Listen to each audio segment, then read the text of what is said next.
What up? What up? It's Brian with the live stream. Back on the Tuesday night live stream. Had a little bit of difficulty getting on. Computer was running really slow, and for ADHD, my ADHD brain, that was like torture. Like I cannot deal with tech that moves slower than I need to move. And that was really, really, really stressful. And so it took a little bit of time to get on. Um, this episode, I'm gonna see how far I can get. I got a lot of stuff I want to talk about, and I'm not trying to be on here for no 3 hours. So um we're gonna talk. I'm gonna talk a little bit about RFK to top off the show, just because it's something that's on my mind, something that's on my spirit. I want to get it out there. I'm gonna talk about my little logical disconnect from comic books right now, and why I'm not really vibing with the heck of a whole lot. And there's some specific reasons amongst the books I'm reading right now. Hopefully things can reconvene. I'm really focusing on my Dark Tower journey, and so I'm gonna talk about just some opinions that I have from some hot takes I have, more or less, um from the Wastelands and the Drawing of the Three, because I finished both of those this past week, and I'm rereading the entire series. And so I'm on to the Wizard of Sand and Glass, I think that's what it is. Um and so that's what I'm on right now. And so I want to just kind of give some modern day takes. I love, like, I'm obsessed with the Dark Tower universe and stuff like that, but I'm not gonna sit up here and pretend like there weren't some weird problematic things. And Stephen King probably admits some of it too. And my goal is not to critique you know Stephen King's work or anything along those lines. But as much as I love the Dark Tower series, there was some weird shit that went on, specifically in the Drawing of the Three and some of the Wasteland stuff too. And so we're going to talk about that. Um, we're going to talk. Hopefully, I could get to a little bit more meritocracy stuff. There's another angle I want to take on it. I do want to spend some time on the problem I'm seeing on TikTok. Just and it's not just a TikTok. It's not just isolated as a TikTok problem. It's kind of a problem that we see across the board. It's where people don't really have, they don't necessarily have their own personality. And so you can log on to TikTok and see 7 people doing the same meme, and you can't really tell which one is the original one, and they're all doing it pretty much the same way. And a lot of it is just to chase views and everything. And I think that might be one of the reasons why I struggle to get followers. I'm growing pretty well, but hey, what's going on? How you doing? Thanks for tuning in. I'm growing pretty well on the platforms I'm on, but I do think my reluctance to engage in a lot of the social media trends that I see people doing, specifically when it comes, like, if somebody sees a funny meme, instantly they're doing their own version of the funny meme, and it ends up becoming like 5 different people, 10 different people, 50 different people doing the exact same video, and they're just doing it in their own way. It's almost as bad as those videos where somebody's just reacting to something, but it's just their head is just sitting in the corner, and they're just pointing and nodding, like they're just pointing at something and nodding, like they're not adding anything to the video. It's just their face just sitting in the corner of the video, pointing and nodding. It's that level of irritation that I have with it. And so I'll talk a little bit about that tonight.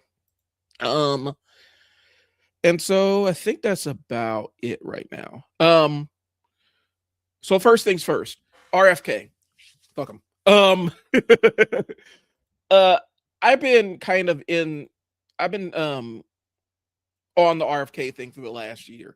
And I had another live stream that I was doing for ADHD business owners, kind of talking about how my issues with how RFK approaches people that have neurodivergence, where we perceive the world a little bit differently. And the way he talks about people with ADHD, with autism, with depression and stuff like that, he treats it like it's this profound disability. What do you think about reaction videos? All right, so I'll jump. I like reaction videos to a point. I think I like the authentic reaction videos where it's like somebody's really invested in what they're watching and kind of in the journey. I don't like the ones that are forced and over the top.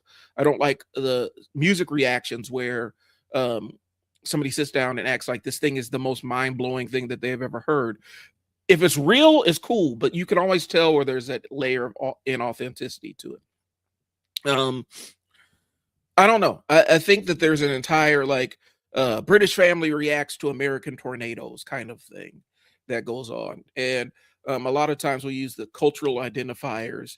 The one I see a lot is it, the ones I see a lot are the ones that piss me off. Are like I see JoJo hater reacts to all the JoJo intros, and it's like, so if you've never seen the show, how can you be a JoJo hater? And a lot of that is tuned towards how the algorithm um, is serving up the content because somebody put JoJo hater reacts to all JoJo intros, and the video blew up, and so now everybody else is doing the same thing. It's weird. And it's cool to record your reaction to something the first time. I even considered doing it, but I wanted to approach it from, and I may still do this. I don't know how I'm going to get around the copyright thing, but kind of narrating, like when signature songs came out in hip hop, where I was in my life and kind of what I was going through. I was interested in doing that.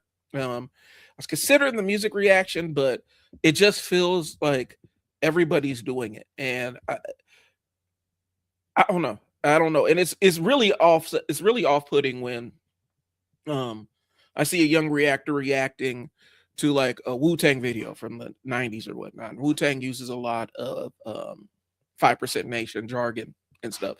And unless you know the Supreme Alphabet and stuff like that, you don't know what the hell they're talking about. And watching somebody either one pretend like they know exactly what they're talking about and get it wrong, or two, watch it multiple times. Watch a music video from this group multiple times and hear a certain phrase or terminology flipped a number of times, and they have no intellectual curiosity to go figure out what the fuck they were talking about. That just grates my gears. But yeah, reaction videos, if they're done well, I can deal with them. um I feel like a lot of reaction channels are just in it for the content game, and as soon as their reactions don't get a certain amount of numbers, they're switching it up and moving to a different genre. One of my favorite hip-hop reactors completely, they found out that metal and stuff outperforms their hip hop reactions because they want to see black guys reacting to metal, and they pivoted their entire thing. And I don't mind. I got a lot of metal in my music collection, but they switched it up, and it's like, yeah, but y'all switched it up just so that you can get the views. And I don't know, so I ended up dropping it. And I know that's their choice, but I don't know.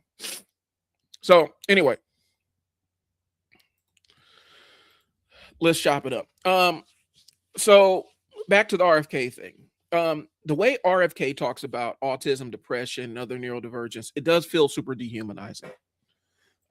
He talks about people that are on the spectrum or people that have some kind of neurodivergence, like um, they're completely and totally incapable of making decisions and completely disabled by it. And a lot of people that are on the spectrum are fully functioning adults.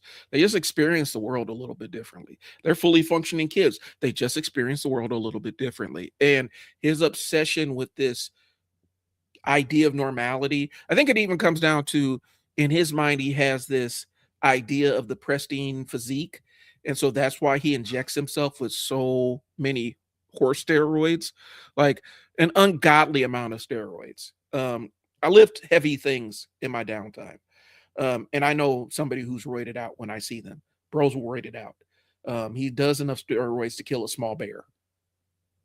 And I think a lot of it has to do with aesthetics and normalizing. And I kind of I'm going to extrapolate a little bit, but I do think that there's something to the fact that the reason why Rosemary Kennedy was lobotomized was because they were scared that she was going to embarrass the family. Is really hyper focused on public perception of and maintaining the brand, the Kennedy brand. We're not going to talk like he's worried about the perfectionism of that brand, so he'll inject himself with all these steroids and everything. And I think it leaks over into the way that he perceives neurodivergence, where they're tainted. If somebody's brain isn't normal, it's tainted and wrong. Just recently, they're pump faking about trying to reduce or restrict people's access to antidepressants. And they're coming out and saying that they're not going to, because that is an unpopular thing to do. They're absolutely going to do it. They're absolutely going to try to find ways to fuck over people's antidepressants. How's it going? Thanks for tuning in. Yeah, the administration is absolutely going to find a way to make it harder for people to get SSRIs and other antidepressants, and they're saying they're not, but that doesn't mean anything, because he is on this moral crusade to fit everything into his version of perfect. The entire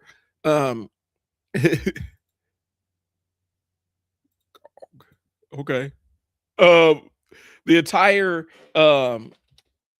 we are going to you know, we're going to black kids, they need to be reparented. We need to remove them from we're going to remove them off their ADHD medication and reparent them because that's what they need. And then he backed off of it because he knew how crazy it sounded. I'm doing good. I'm doing pretty good. Getting over a little bit of a head cold, so forgive me if I sound like congested in the microphone, but otherwise I'm doing pretty good. Chugging along, super busy on business, super busy trying to keep myself active on this. And so he has this fixation with normality and making sure that people are normal. And even listening to the way he talked about people that are autistic, where he's sitting up there talking about these kids, they'll never be able to use the restroom and wipe themselves or play sports or go out on dates, which is utter bullshit. I know all kinds of people on the spectrum that are in happy marriages who may have played sports, who have had normal lives. They just perceive things a little bit differently.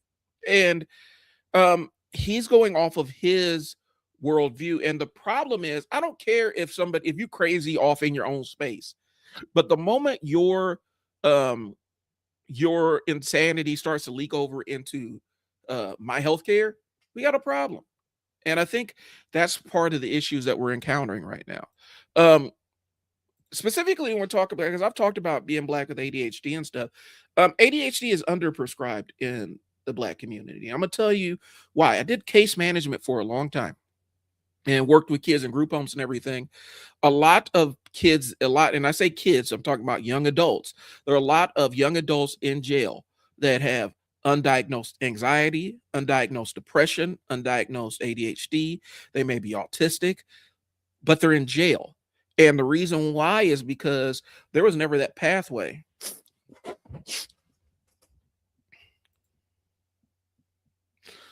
Cool. The reason why they're in jail is because nobody ever addressed their other neurological needs. They never created a safe environment for them to adapt a set of skills to live with how their brain works and stuff. And so I saw so many adults and young adults that were locked up and all they needed was medication management. That's why a lot of times when kids would get into juvenile detention, one of the first things they would do is psych eval and get them on some kind of medication management. And then there's a different kid inside. But as soon as they get back outside, the medication management goes away. The kid left up to their own devices. Some of them will advocate for themselves to continue on that pathway.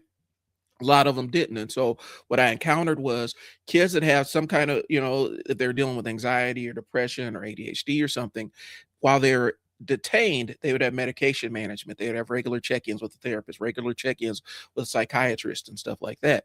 And they would be stabilized. And then they would get out and those layers that stabilized them went away and they're back to their old behaviors. And then I had parents saying, well, that's why the medications don't work and stuff like that. And it's like, yeah, but you have to make sure that they're taking them on time and not making it optional until they gain the other skills so that they can self-focus, so they can manage themselves. Like medication isn't the answer 100%, but it gives you a runway to learn the other skills you need to be successful. And so that's what happened. And a lot of black kids are undiagnosed with these mental health things. It's just assumed that they're just a bad kid. Girls specifically, and I know people get pissed off at me when I say this, but black girls specifically, they're still lagging behind when it comes to diagnosing Black girls with ADHD and getting them help, because it's not just about the diagnosis; it's about the treatment and therapy and the other stuff that goes into addressing the behaviors and addressing so that they can learn the skills to adapt. And so when I hear somebody like RFK up there talking about it, like, listen, bro, you're a heroin addict, a former heroin addict who eats roadkill. Um,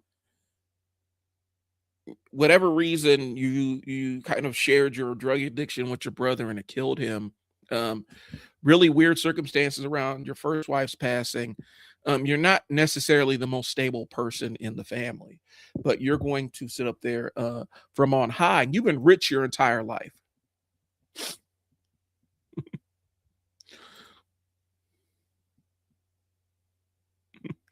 No, my dude.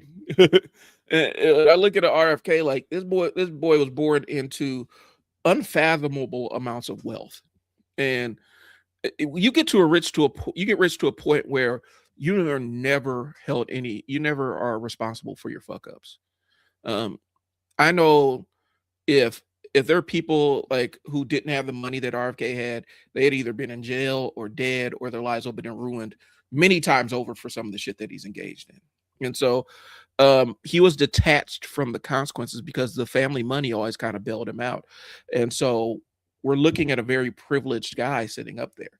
And that level of removal from real world stuff has kind of engendered in him, it feels like, this need to be this weird savior of the world. And you end up with this savior complex where you feel like you are the best qualified to speak to everybody's specific situation and diagnose it from on high. Not a good place to be. And not necessarily the lived experience of somebody that I think should be telling people how to take care of themselves and stuff like that. And so my biggest problem with him is he dehumanizes people with neurodivergence, and I have a problem with that. And I already talked about how, a lot of times Black folks with neurodivergence are misread, lazy, dangerous, irresponsible, broken. We don't control our emotions, blah, blah, blah, blah, blah. And a lot of it has to do with, and I've been in courtrooms where, I've watched two different kids from two different families and two different races, two different backgrounds, get two different sentences for the same shit. Because there was an assumption that the white family could afford mental health care and the Black family could not. And so the white family was given a runway to get their kids seen by a psychiatrist and get appropriate mental health care and all this other stuff. And that was kind of written in the court order for a psych eval. The Black kid was detained because in our state, the way for the state to pay, back then, they changed the state law since, but back then the way to make sure that a kid gets access to a psych eval, a PTA is what we used to say is the pre-treatment assessment. In order for him to get a PTA, they had to be, and for the state to pay for it, they had to be in state custody. And it was never presented as an option to the Black kid that, to his parents, hey, just get him checked out and see, and let's get a diagnosis so we can put together a treatment plan. It was never put together, but that's what the plan was. They're going to get him in detention and then force the psych eval on him from there, as opposed to giving them an option, because the parents had the money to pay. They would have paid anything to get him help, but it was assumed that the parents didn't have the money. And actually, the white kids' parents didn't have the money to pay for that stuff. It was the weirdest shit in the world. And it was one of those things where it was treated differently, just because it was, how do I say it? A weird benevolent racism that wasn't necessarily benevolent. I've seen the differential sentences given. So, like I said, autism spectrum, ADHD is not a lack of intelligence, and depression isn't proof that your brain is broken. I think one of the misconceptions, especially with this weird focus on woo-woo kind of wellness bullshit that we see permeating all aspects of our social media is this assumption that um your brain, when it's naturally balanced, it's designed to keep you happy. Your brain is designed to keep you alive. The other shit you got to figure out on your own. um Having this, thinking that, well, so, it's a chemical imbalance in your brain. Okay, I get that. And you take the medication to address the chemical imbalance. But there's a lot of other things that can cause some of the neurodivergence, in your brain. And it could be an overreactive threat assessment system. And I'm just kind of spitballing here. So if there's somebody that is credentialed to speak on this, you can. But your overactive threat system will give you some anxiety about stuff. And your homeostasis, your normal, if your normal baseline is anxiety, if your brain is normally an anxious brain, um, it's functioning and it's keeping you alive. It's functioning the way it's supposed to. You have to learn the skills and the medication and all other stuff to kind of get it, to get that in. And so I think a lot of times people assume that just because somebody's on medication, their brain is broken in some way, shape, or form. And that is far from the truth. The other side is, and now that I'm speaking in generality, so please don't kill me for this. Um, I think the misunderstanding in the RFK world is there's a difference between addiction and prescribed medication. And so this just comes from, this is 100%, it was anecdotal. Um, it comes from my work experience working in group homes, working in direct care with kids and everything. It comes 100% from my experience. So please don't take this the wrong way. In my experience, specifically like with RFK, and he's not shy about mentioning that he is a former addict. Um, Addicts can tend to be very suspicious of medication and routines of medication. And I feel like sometimes RFK crosses a line and assumes that dependence and abuse are the same thing.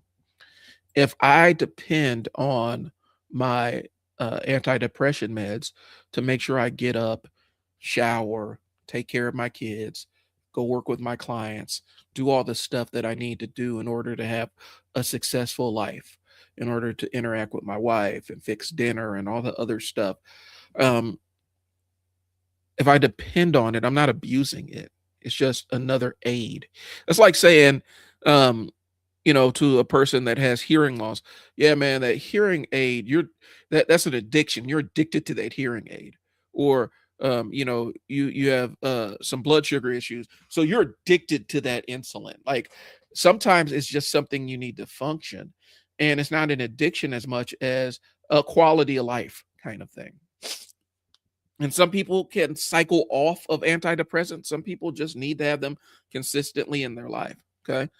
But your brain isn't built to keep you happy. It's built to keep you alive. Okay.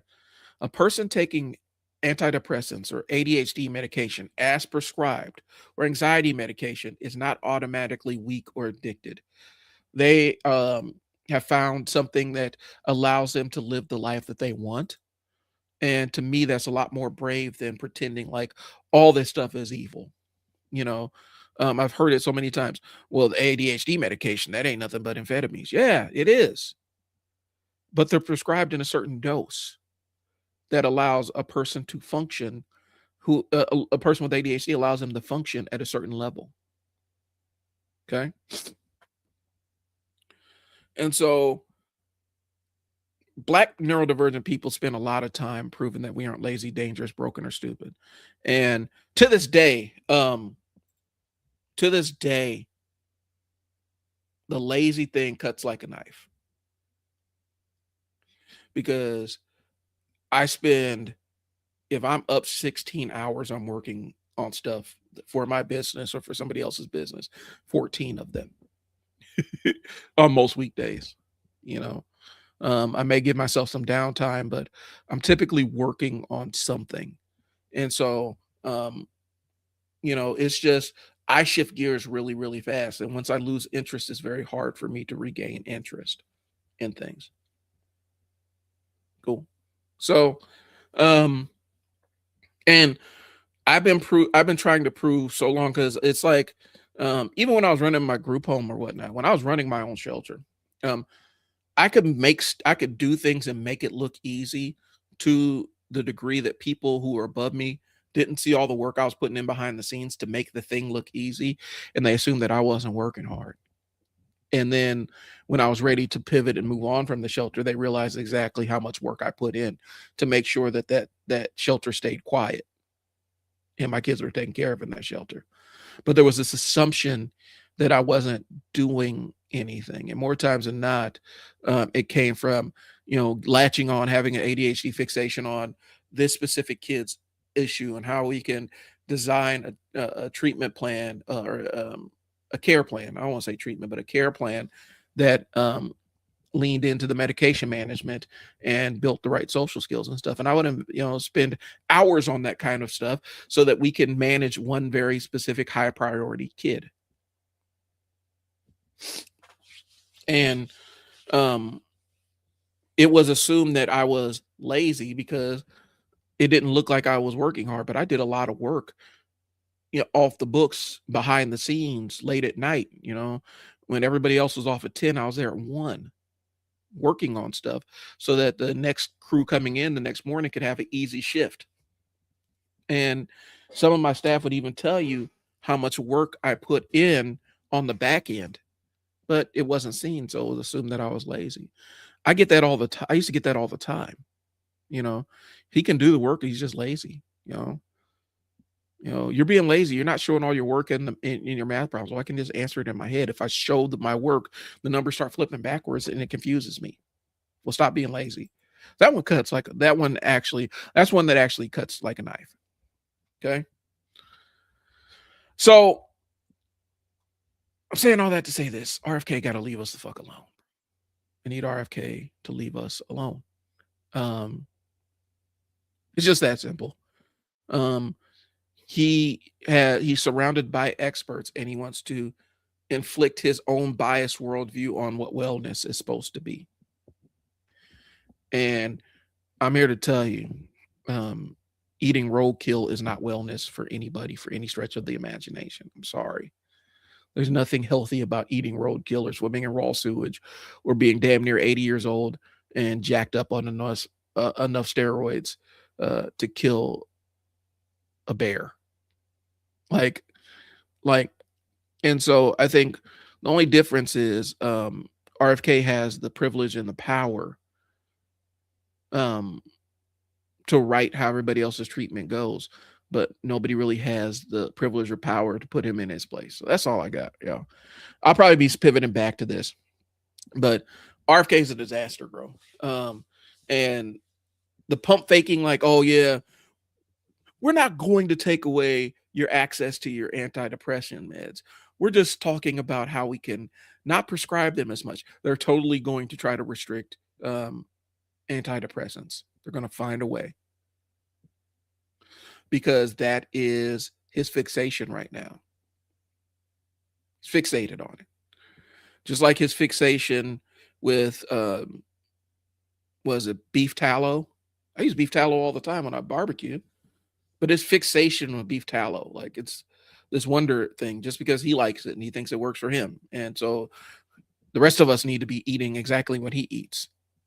We all need to be pulling dead animals off the road and throwing them in our fridge and cooking them like they're regular food, like he does. And I think a lot of it does have to do with we're just sating his fixations right now. It's crazy work. Crazy work. Okay. I think I hit all my points. So let's talk about it. How fucked are we? All right. So last week I talked about the entire meritocracy thing and how I thought it was complete and utter bullshit just because, and long story short, for a lot of people, being white is the most important merit. We pretend like it's not a thing, but it is. And for a lot of people in a lot of sectors, being a white male is a merit. And that's one that I can't overcome. I can't, if you hold that as a merit for this specific job or specific job title or whatnot, if being white is a merit, there's nothing I can do to surmount that, no matter how good I perform. And I've been in the position where I was the best candidate for the job and told as much, but it just wasn't my time. Just so they could bring in white dude who was about to get them a lawsuit for sexual harassment. They wanted to move him over to move him out of the position he was in to put him back in the position that he already lost for acting a fool. And that kind of sealed, like for me, that pathway, that dream that I had of getting that position, because that was something I came in with 10 years prior, it evaporated at that point because I'm like, well, if you aren't going to hire the best person that's qualified for the job, then I don't want to be in this position at all. And that kind of closed that door, and I found another door. But um, I think we need to kind of look at some American history here and look about how long it's been this way. Um, for most of American history, like a lot of the stuff we're encountering is very, very recent. A lot of the access and equal access and all that stuff is super recent. Like it's a brand new thing. For most of American history, access to jobs, colleges, unions, neighborhoods, leadership pipelines, networks, all that stuff was restricted. You couldn't access it. I couldn't access it. No matter how qualified I was, there was no access into it because I couldn't get past the gatekeeper. Most of American history. I don't think y'all understand when I say that. We're talking about maybe the last 50 years, but the 200 some odd years before then, and the other 300 years before America was a country, all that stuff was restricted. And it wasn't just restricted just to white people, it was restricted just to white men. We pretend like that wasn't a thing, but it was. And so for a long time, there was a level of affirmative action or DEI that strictly narrowly benefited white males to a degree that ended up becoming the country's default. And as we started getting immigrants from other countries, there was this big rush to say, okay, we consider you white, but you aren't white. Mr. Italian, you're not white. Irish guy, you're not white until we need you for capital. And when we need you for money, when we need you to contribute money to our machine, now you're white, dude. That's just how it rolled. And like I said, for most of this country's history, all this stuff was restricted to one class of people. Okay. And so people got used to not having to compete with everybody else. And that's kind of the backlash we're seeing right now. You have one class of people that actually sits at pretty much every power position in this country. They've never had to compete with anybody that didn't look like them. And so now that sense of competition is real. That's why a lot of them were mad at the Indian immigrants that were coming over and getting those visas, because they're like, well, we can't compete with that. Why not? You're better than them. Well, I mean, they work cheaper. Well, you need to talk to the people above you that are lowballing you on your pay. Don't blame them. And it was this sense of competition. Fear of competition is what burnt down black townships next to white townships, or got them drowned under lakes and stuff. I've been doing my family tree and looking and trying to figure out, because my mom told me a long time ago that our family had a black township, I believe it's in Kentucky or Missouri, that ended up getting stolen by white people, and we got chased off the land because part of it was outperforming, and they didn't like that. There was a very real thing during the Depression. If you talk to black people that lived through it, black people were largely unbanked through the Depression, and because we were relatively unbanked, we felt the sting of it, but we weren't hurt because our money wasn't allowed in banks anyway. They wouldn't let us access banks. And so we had money, we had cash and stuff. We had cash access that they did not, because we weren't allowed to store our money in banks. And so they pretend like this restricted access is a neutral thing. Okay. And the idea is, if you only let the best white man compete and pick the best white man, that's not really merit. You're competing against a small, a self-chosen pool. Okay, it's invisible because it's treated as a neutral thing, as normal. Okay, and so I've seen it, and I've talked to cats that do. I've talked to folks that this has happened to. I've known people like dudes they got on because it was their brother or a friend of theirs said, "Hey, we got an opening here. Why don't you come in? And don't worry about, well, I'm not qualified. Don't worry about that. We'll figure it out when you get there." Okay. And so a friend, family connection, alumni network, golf buddy, uncle, all that stuff. I've seen people get jobs through that, and they didn't have to prove that they could do the job before they got the job. They just assumed that they couldn't do the job, and they were trained on site. They were trained on. I don't know a lot of black folks that's happened to. Okay. And so when somebody outside that normal default gets a chance, people ask if the standards are lowered, and they weren't. We just expanded our net. We cast a bigger net. A lot of the stuff about Charlie Kirk and the pilot and airplane stuff is ridiculous, because the natural barrier to becoming a commercial airline pilot isn't skill or anything. It's because it is cost prohibitive. You have to be almost independently wealthy to get a commercial pilot's license.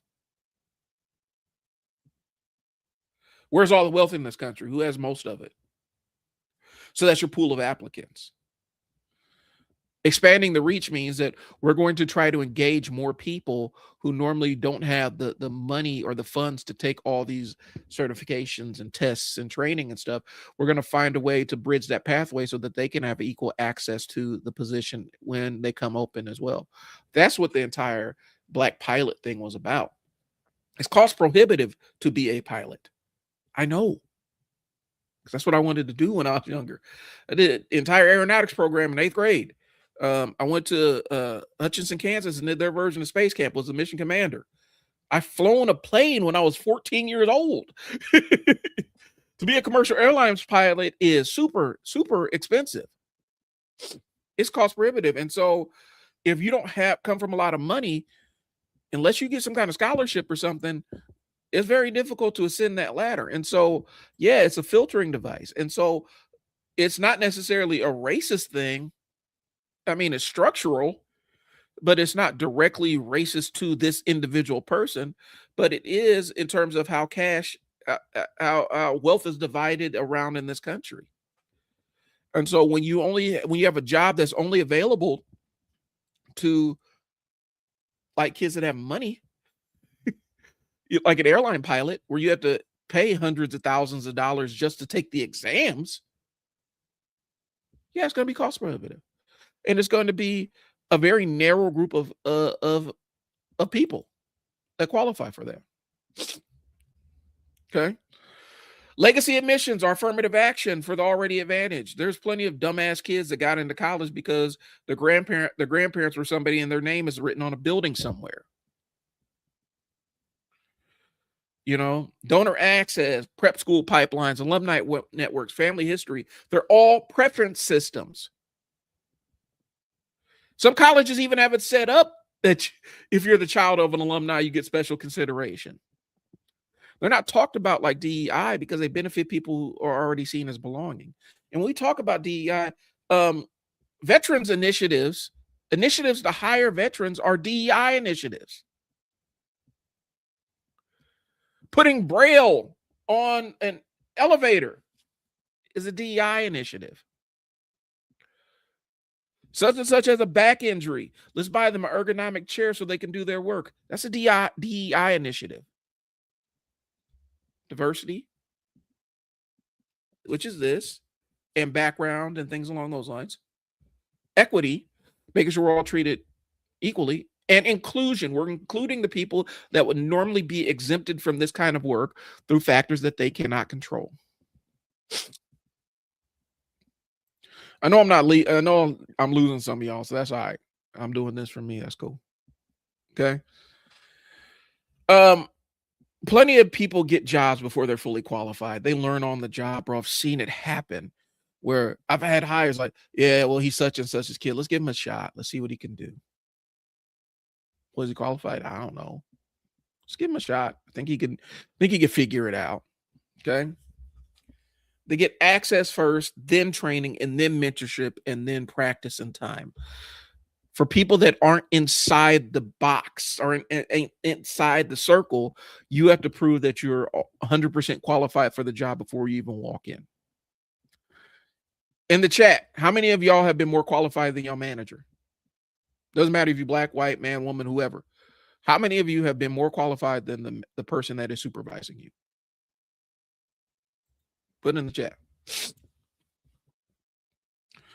Like I said, a lot of black people have to prove they can do the job before they're hired to do the job. Okay. If you limit the pool to only one demographic of people, that's what you're going to get. You know, even if you pick the best candidate out of this limited pool, they're not competing against anybody. You didn't discover merit. You just gave them access. Okay. Legacy emissions are DEI for rich people. Okay. And some people get hired for their potential. You know, the soft skills that they may have. Okay. Others have to arrive 100% ready to rock and roll out the gate. And a lot of times when you see somebody's like a DEI hire, more times than not, I boil it down to, oh, there's a black person where I don't expect a black person to be, or there's a woman where I don't expect a woman to be. So somebody needs to explain how they got their seat. It's never when it's, an unqualified white dude sitting in the seat. And I've met plenty of them. Okay. So let's talk words mean things. I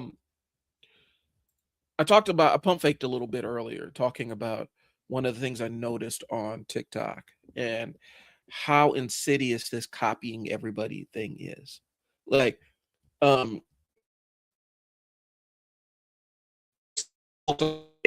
picture of their legs and their feet at a beach.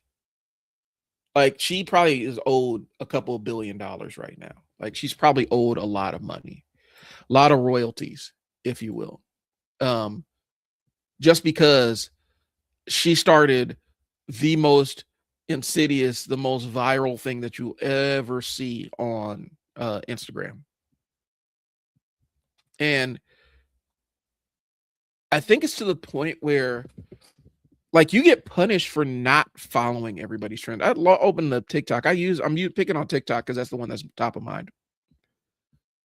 And you can literally see somebody who has a successful skit or premise or bit, and they're the ones that originated it.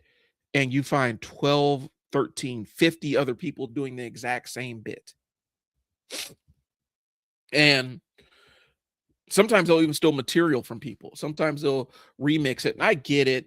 You know, I want to add something to it. But more times than not, the remix feature I like is when somebody remixes the original video and adds something to it, not just does their own version of the same thing. Okay. And TikTok didn't invent imitation. Instagram didn't invent. Social media didn't invent. People on TV or fashion and stuff. I used to like the way I used to put together my outfits was picking up the issue of the source and seeing what my favorite artists were wearing. You know, used to tune in to New York Undercover to see how Cass was dressed and try to layer and try to build my aesthetic off of that. Okay. But it went from, hey, I like how this person's rocking it. Let me see how I can flip it and make it my own, to I need to wear exactly what that person is wearing in the exact same style. It's really weird. Okay. People are buying, like, it's weird because I see people like borrowing entire personalities. It's the weirdest shit in the world. Okay. So let's get some definitions here. A trend is a shared format. It tells the audience how to watch. The creator gets some borrowed context because the audience already recognizes the setup. But the original idea gets copied, remixed, copied again, and it just creates this entire system where you're seeing the same bit just with different faces. It's irritating as hell. By the time it reaches your feed, it's played out. because there's a billion people doing it. Um, I've seen the one that stuck out really to me was um, they took the beginning of Scarface's final verse from "I never seen a man cry till I seen the man die," and it was somebody who just sprayed a fly, and they gave them basically they sprayed the fly and the fly is twitching and stuff, and either they're playing the fly or whatever, and they start off, "I hear you breathing, but your heart no longer sounds strong," and they go through the whole verse of this fly dying because they flew into this person's house. And I seen it once and it was funny. Then I saw the next 25 clips of the same damn thing. And I could see where creators get really, really frustrated because you come up with this great idea and people don't even try to make it an original thing. I see people stealing people's entire threads, like verbose, word for word, like bar for bar, word for word. I've seen people steal people's entire, like on Twitter or threads or whatever. They'll steal their entire comment and post it like it's their own. It's weird. It's a weird attention-seeking kind of thing, and I don't understand adults who do it because a lot of them are a little bit younger than me or my age. It is super bizarre. Okay? And so, more times than not, TikTok doesn't reward the original idea. They just award the most, they just give rewards to the most recognizable version of it or the one that has caught the most eyeballs. Okay? An aesthetic is used to be a visual style. Now can become your entire copy and pasted identity. Clothes, slang, music, politics, trauma, language, emotional tone, relationship, posture, the whole nine. You just take all of that shit. That's your aesthetic. You can copy an aesthetic that you can see an aesthetic that you like on television or on social media and say, I want that aesthetic. And you're not stealing the way that they dress. You're talking about how the way they walk, talk, dress, their political language, the language, the therapeutic language that they've stolen and misappropriated, the emotional tone, all that other stuff. They'll steal that entire thing, and that ends up becoming their new identity. Like just cut and paste. I saw this, I've seen people on social media. I'm just act just like this person on social media. I think a lot of times it comes down to somebody gets in front of a camera and their brain freezes and they're like, well, what do I do? Well, let's act like this person I'm a fan of. Okay. And people perform the authenticity now. I hate the word authenticity. Like I'm tired of it. A lot of foodies use it. Like, is this authentic Mexican?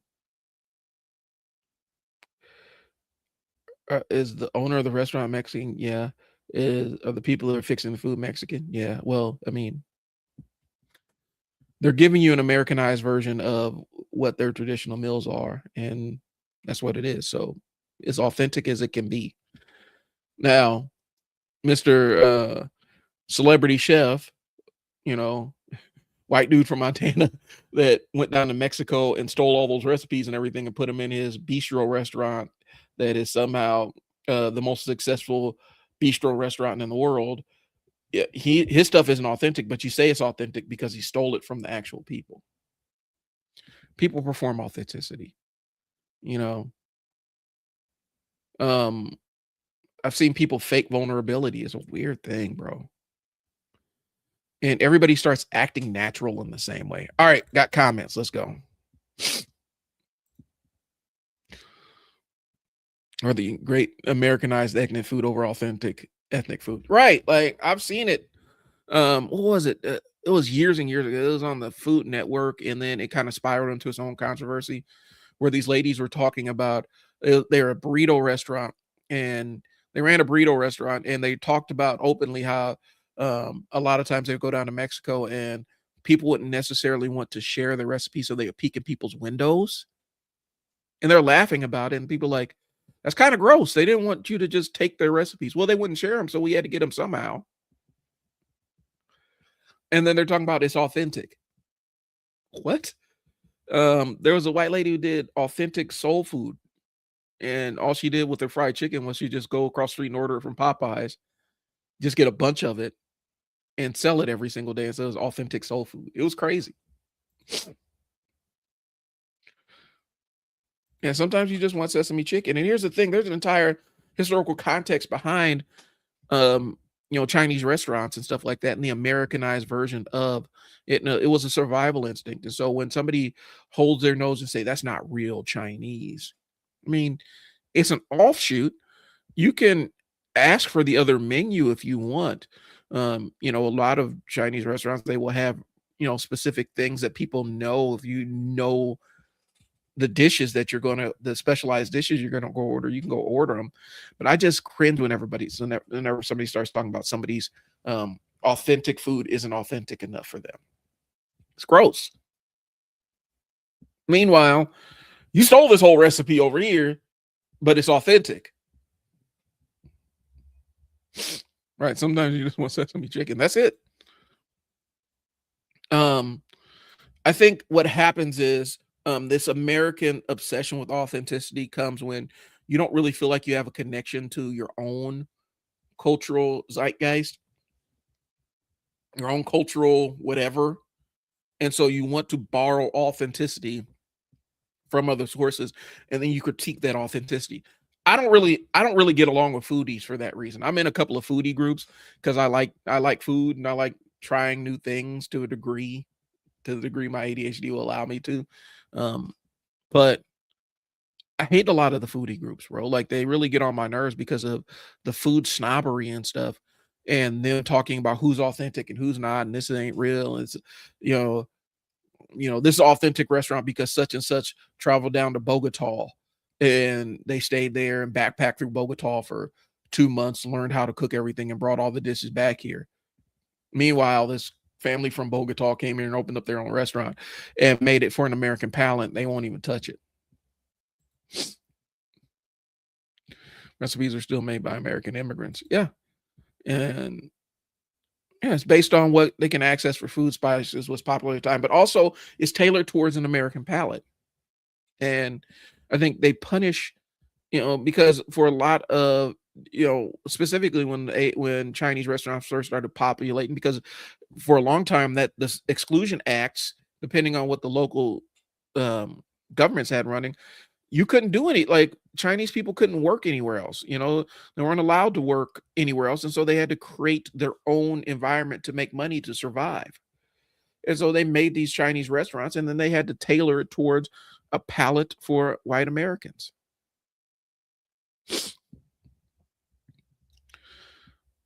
Let me see. No, I have not.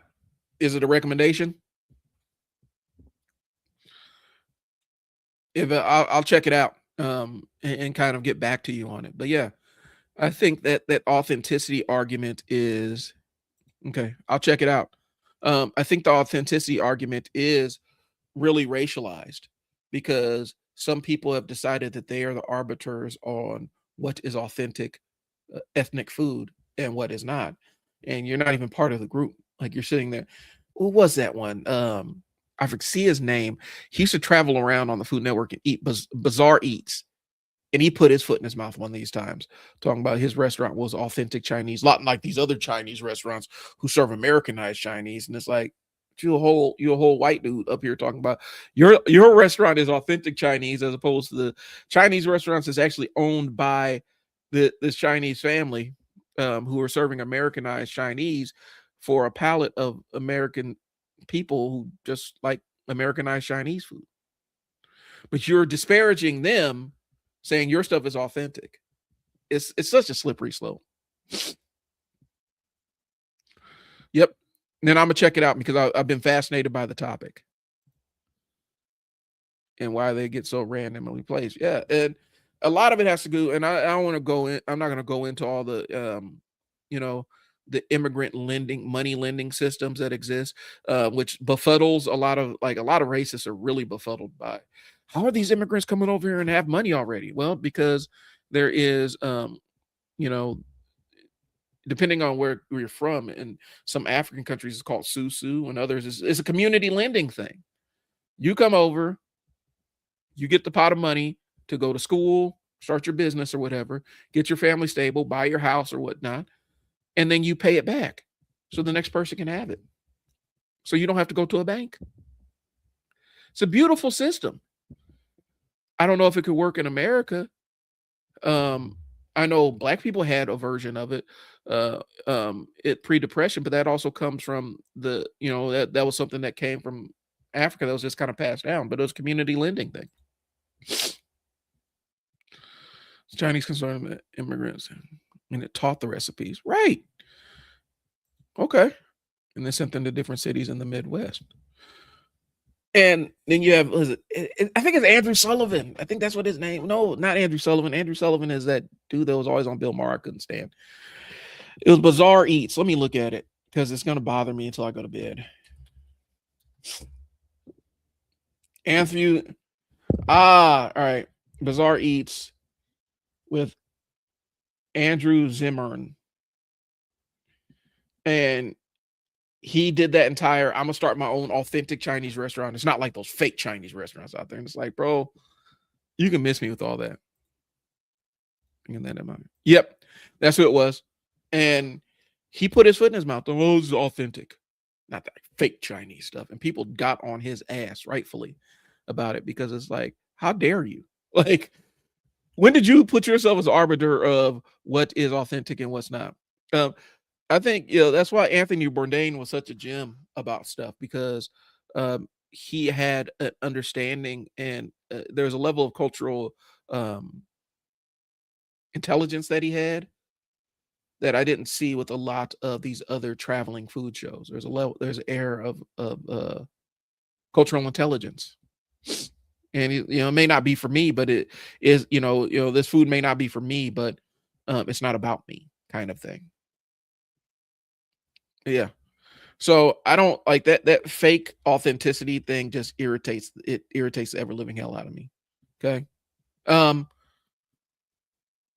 Let's talk about originality, and we're talking about how we have this entire culture of people that just see somebody on social media and make that their personality. Like, not, I like his shirt, I need to buy that shirt, or the hoodie is dope. It's, I like this guy's personality, I'm gonna be this person. Really weird. Basically, this older woman in a small Midwestern town or city. Okay. Tell me more. So the idea that original, here's the thing. We talk about original, like, and one of the arguments comes from hip hop sampling and stuff like that. All art is derivative. It's inspired by something else. And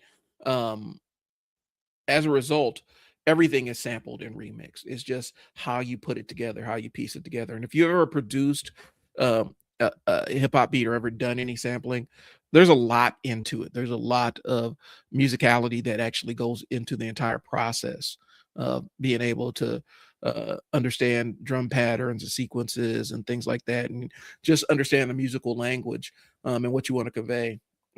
It's just, some of it's getting lost. I'm not going to front. Some of it's getting lost, but the originality thing has always been kind of this albatross that they hang around it.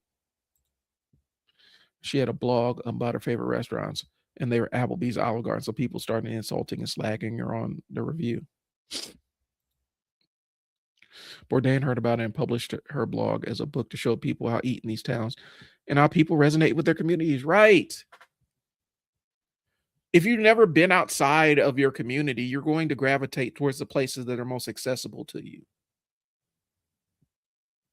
And I don't think people understand that.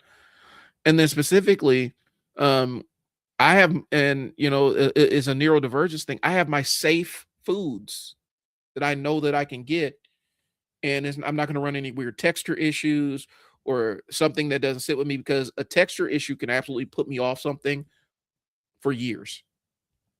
It's a weird thing. And so people have their safe, their safe foods that they go get. And so I'm not big about yucking people's yum. I don't like when people get on there and completely say, well, this meal doesn't go with this meal and stuff like that. Like, I'm in Nebraska.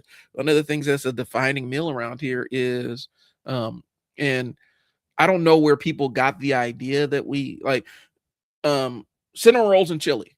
And I don't know where people got the idea that we dip our cinnamon rolls in our chili. I've never seen anybody do that, but it's two things that kind of complement each other just because the sweet and savory kind of thing. And it's just a combination that I grew up with, and it wasn't weird for me to see people eating it. But then you get online and people act like you have spoken God's true name and blasphemed against everything that they hold dear. And it's such a weird thing, and it's hyper reactive, and it's yeah, the nearest town is 3 hours away, right? And it's a really hyperactive kind of thing. The best burger I've had was it was the best burger I've ever had was in Kansas City in the back of a barber shop where they had a kitchen installed. And it was it was cheaper than all the other fast food restaurants there. It was one of the best burgers I've ever had. Only reason I knew about it because my father-in-law took me there because he knew about it.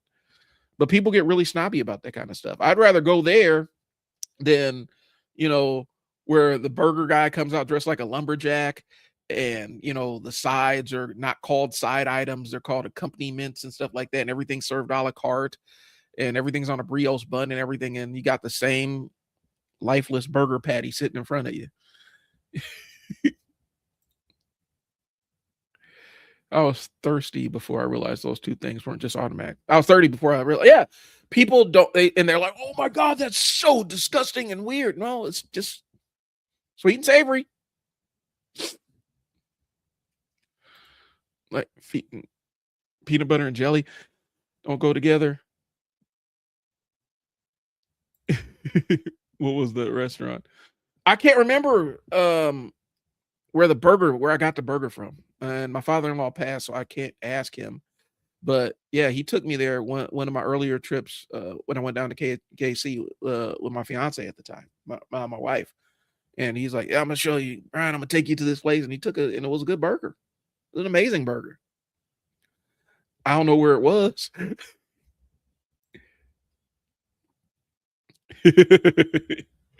But I do think that we get hung up on this, and I don't. I'm trying to find a way to delicately say this. I think a lot of times the authenticity, originality, and all the other stuff, specifically when it comes to food, narrowly when it comes to food, a lot of it comes from a person that feels like they don't have their own cultural identity to latch onto. And so they're going to weaponize other people's culture and say, this is the real version of this, and this is the authentic version of this, and this other version is just subpar. Even though the people from that culture are actually cooking the food for you. I don't know. Where was I? I was on my outline. Let me see where I am. Okay. So here's the thing. And I don't want to dunk on anybody or anything, because imitation is a normal thing. I imitated athletes and musicians. Artists imitate other artists. Adults imitate other successful people.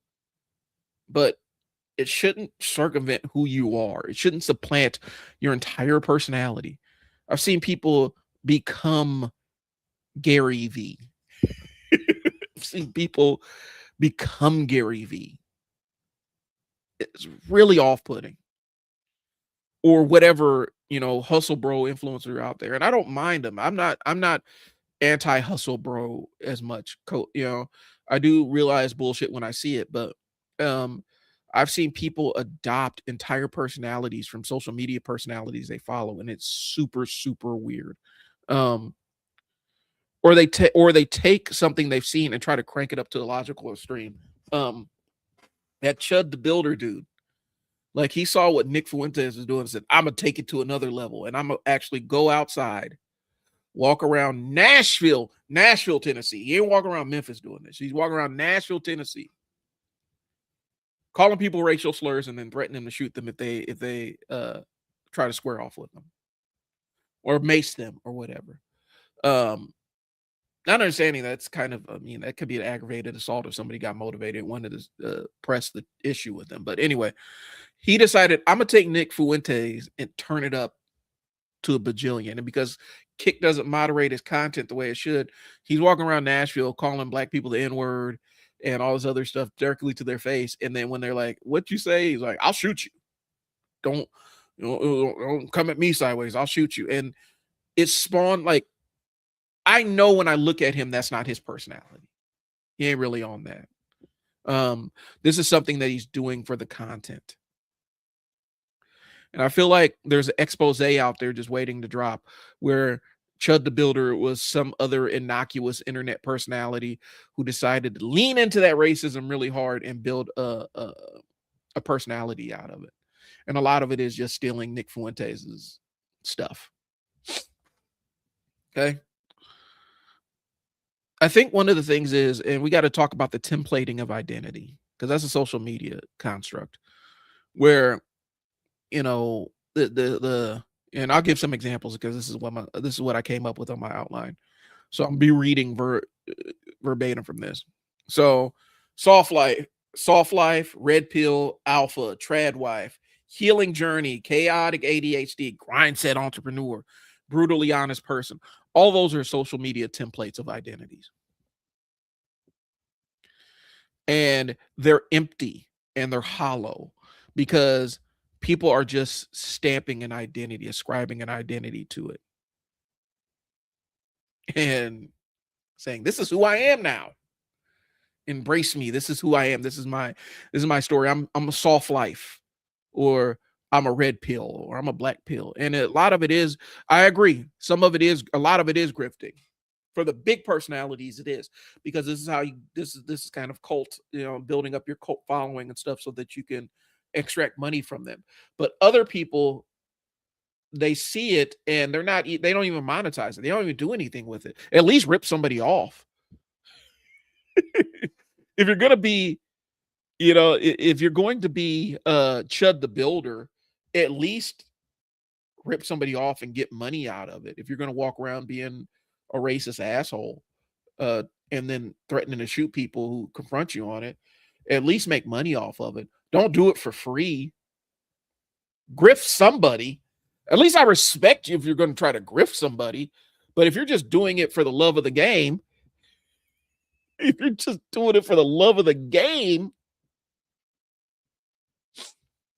I don't know. You're just doing it like, I'm gonna go out there and record myself being super racist to people, and I get nothing out of it. Not a lick of anything. I don't understand that. I don't understand. I'm going to adopt, who's that white dude? Not Logan Paul, Jake Paul. I'm gonna adopt his super abrasive sandpaper-like personality. And that's just gonna be who I am. For no reason, for no monetary gain, for no benefit. I'm just doing it for the love of the game.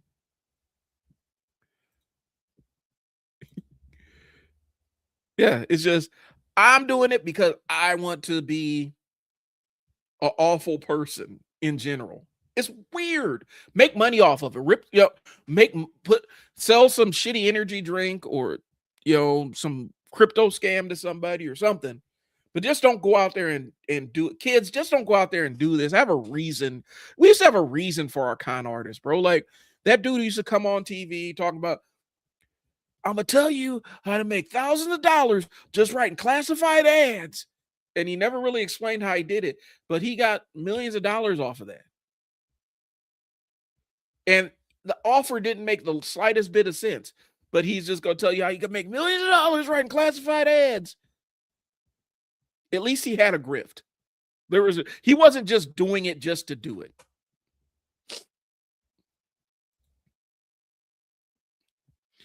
Yeah. Why are you going to risk your life for followers? I don't know. Get money for it. If you're going to risk your life, go get some kind of compensation so your family can have money to bury you if it goes sideways, like with Chud the Builder, when it eventually does. When he ends up because it's a saying that you just haven't found the right person yet. Chud hasn't found the right person yet. Because specifically where I'm from, it's concealed. I think it was open carry, concealed carry, or whatnot. If you're threatening to shoot somebody, that's enough for them to say, "Oh, he's a threat," and then you off of here. And so he's walking around threatening to shoot somebody who has some knowledge of it, like, "Oh, I took that as a threat," and then we have one less Chud walking around, one less Chud the Builder. Sell a book on how to make a fortune. The book says, the book promised teach folks how to make a fortune. Folding Ideas did that video too, and that was amazing. Because it was the guys that the two brothers, and they had a team of ghostwriters, and they would sell you into their ghostwriting program, and then you would just ghostwrite these books or pay somebody to ghostwrite these books and put them up on Audible so they wouldn't sell because nobody wanted to read shitty books and nobody low effort books and nobody wanted to put any real effort into. It was amazing. But yeah, tell people how to write. You can make millions of dollars by writing books, telling people how to make millions of dollars writing books. Game on lock. That's how you roll. Eventually the chickens will come home to roost. I hope so. I'm not wishing ill on him. I mean, I kind of am, but I hope somebody doesn't ruin their life trying to get even with him. I'm just hoping for like a corrective ass beating, like a corrective, um, you know, just a correct, just to kind of redirect him, gentle hands and feet being placed on him, and showing him the right pathway to progress on. Because yeah, I would love, I think that would be beneficial for him, a nice corrective ass whooping. I think he got banned on Kick, and I don't know what you got to do to get banned on Kick, but it's got to be some heavy duty stuff. I think Kick finally said, "All right, you're inciting violence, and you're going to end up getting yourself killed on our stream, and that's bad for business." I think that's what happened because they banned him on Kick. They banned him on everything. And there's always going to be some lowest common denominator platform that will allow him to broadcast his stuff. But and then when he gets, because he was talking about he's going to make he's going to run for office after this, and the way this country is, he's probably going to win somewhere.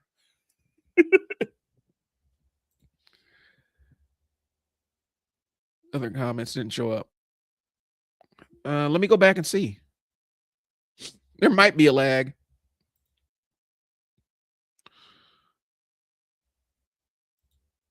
Yeah, let me go back and see.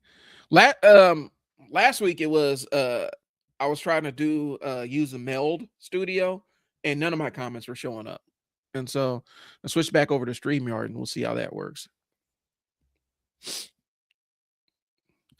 Yeah, but I think Chud is probably going to end up getting he's going to get what's coming to him, not before he gets some kind of success out of it. Like, or what'll happen is he'll run for an office and he'll get it, and then somebody says, "Isn't that Chud the Builder?" And then they'll have the big, everybody drags him, "Isn't this you?" and all this other stuff, and then nothing happens to him because the biggest trick the social media ever played on people was telling people that you can hold a stranger accountable for their actions. You cannot. Insulting people is not holding them accountable, and I think that's one of the biggest tricks social media. Like, we're gonna make fun of you on social media. He doesn't care. Some people feed off negative attention.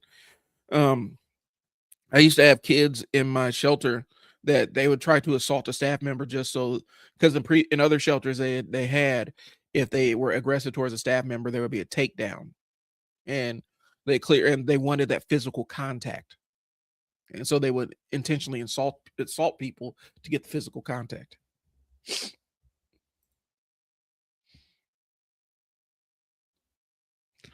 Yeah, I was saying the pilot's driver license has nothing to do with the high school diploma. High school. That's why it's called a license, right? Like, you have to actually get licensed to pilot, and I did that. Like, I started the process, and I'm like, we sat there and looked at it, like, and this is in the 90s. Like, this is going to take $90,000 to do this. I didn't have $90,000. My mom didn't have $90,000. Like, well, and I'm far side anyway, so a commercial pilot license is off the table for me.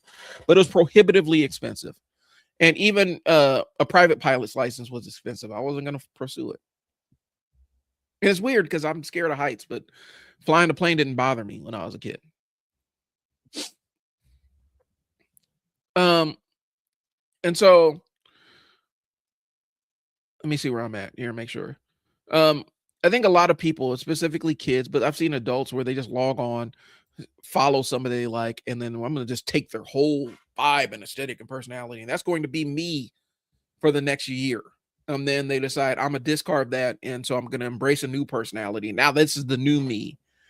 And I think the unfortunate part is you never really get to develop your own sense of self. You know, I used to tell people, between, like 6th and 10th grade, I was pretty actively depressed and I was massive, like to the point where I was touch and go for, about 4 years in there. And then one day in 10th grade, I said, you know what?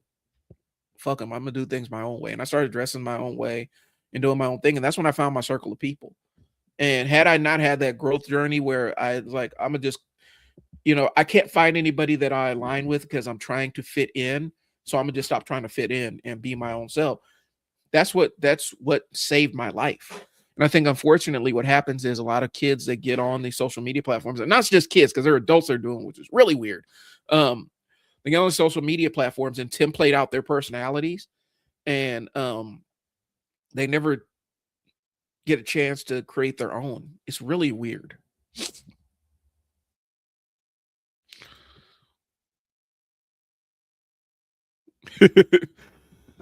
I try my best. I hold your opinions higher than most self-proclaimed communists or leftists. Sorry for the glaze. That's all right.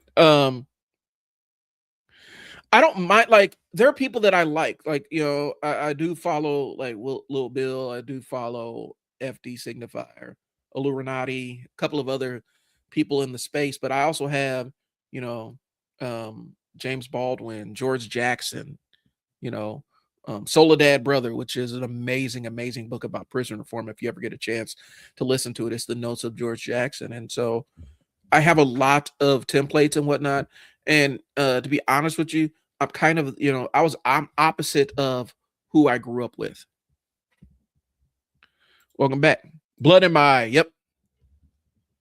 Um, if you ever get a chance, if you want to really get an understanding of the prison industrial complex, go read some of the letters of George Jackson.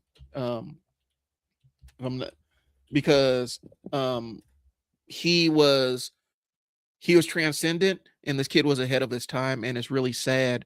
He died at 30 years old, and he had some amazing, amazing insights. Perceptive young man. And so, um, yeah, I get it. And here's the thing. So I'm talking about like borrowing people's templates or ideas, right? I'm complete opposite of when my mom was alive. I'm complete opposite of my mom. Okay. I was always very cautious of how I said things and put things. My mom was known, she was tiny. She was a breast cancer survivor. She went out and challenged Susan G. Komen and said, you guys don't do any work engaging Black people in the Black community. And I have an organization that I started as a breast cancer survivor to narrowly help Black women. And you guys are going to give me money so that we can continue to engage Black women in the city because they're forgotten about. And that's her personality. She'd say what she meant and go in there and say it directly and not even think about how you felt about it. And I adopted uh like my personality is a little bit different because I'm way more measured than my mom was. It also comes from um being kind of involved with the Panthers locally. So yeah, James Baldwin's a good intro for getting into that world too. Watching the debate that he had with Buckley, I think it was Buckley, is really eye-opening and engaging because what you're having is leftist politics that were tailored, kind of civil rights era leftist and leftism, and right-wing politics. And watching that debate and watching those two go at it, and it was actual debate. It was really fascinating, and it's a good place to start. Warfare to me for neocon. I know the prison world from a very different, way different perspective. I was never really pro war. I just grew up in those spaces. A lot of times, the way that you grew up dictates, and so what happens is, um, and so I found a lot of hardline because and people ask me why I differentiate so much. I talk about the online left. I talk about Black leftists. I talk about white leftists because these are different entities that exist in the space, and it needs to be called out. And one of the things I found with a lot of white online leftists is a lot of them it's active rebellion, They may not have even been like, they might not have ever grown into a neocon, but it's an act of like teenage rebellion that they're expanding out into their adult lives. And so it's super ideological. It's not really dressed in any kind of practicality, and it doesn't really care for the have much compassion for marginalized people already. Like this entire no class fair, no war, but class war and stuff, erasing the complicity that a lot of white working class people had in oppressing everybody else in the country. Like we can't ignore that, and forcing people into solidarity with them without at least addressing that elephant in the room that's sitting over there shitting loudly um isn't necessarily beneficial to anybody. He's tremendous. I don't recommend him early on a reading list because folks can listen. If folks some come out feeling justified for adventurism, to roll in his grave. Yeah, okay.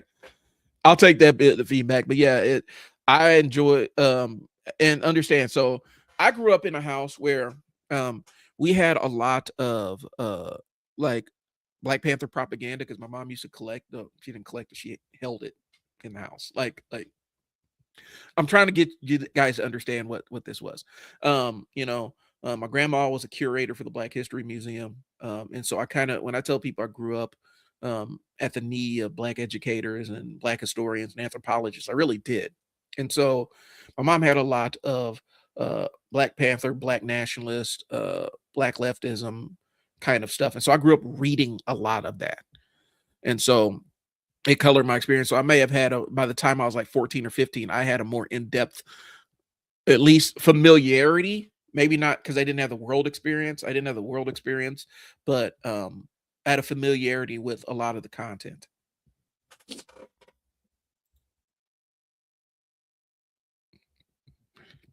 Eddie Holmes is my favorite chatter of all time. Thanks. Yep, it was Buckley. And so I'm sorry if I'm behind, but yeah, if you get a chance, you could at least look up Buckley versus James Baldwin. Look up that debate, and it's on YouTube. Buckley was an idiot. He is a narrow-minded, myopic idiot. But that was a lot of right wing. A lot of it was, and I'll use myself as an example. So I worked at a very specific child care organization that I will not call out because they do get litigious sometimes.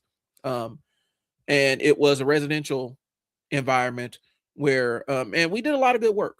I'm not gonna bullshit you on that, but there was some sketchy shit too before I got there.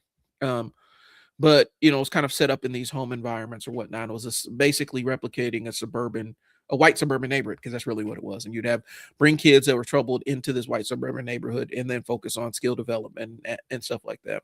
And one of the first couples I worked with, well, yeah, it was actually the second couple I worked with. First couple I worked with was a Black couple. And so they knew that all eyes were on us, and we moved accordingly.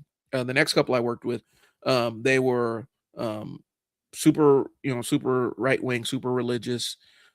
She was a little bit more to the left of him, but having a conversation with him about stuff, like even talking about some of the stuff I grew up with, coming up in the crack era, having friends that didn't survive high school, having friends that sold drugs and stuff, coming up in that era, just being adjacent to it. Even though I was a scholarship kid, I still had all that stuff, had friends that weren't, and stuff like that.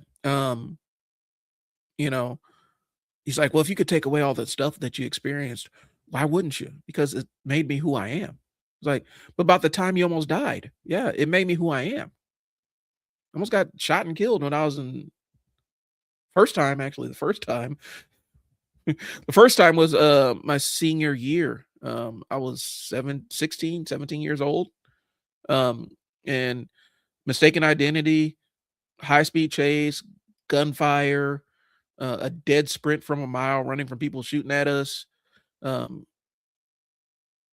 almost die getting shot. Then I get back up to my friend's house, and I almost die from having an asthma attack. And the only thing that saved me was my friend, his mom ran in the house and got a rescue inhaler, and sitting there yelling at the cops because they're accusing me of stealing my own car and all that other stuff. And he's like, well, if you could get rid of all that, would you? No. It was a valuable experience. Predicted 3 wars in last year. Mom's a prison nurse. Oh, yeah. That will give you a different experience. My best friend was a counselor in one of our detention facilities, and that altered his experience on the world too. And I think that's the thing. You start seeing people as humans when they're in that environment. And I think a lot of times, the way that we perceive prison is we dehumanize people.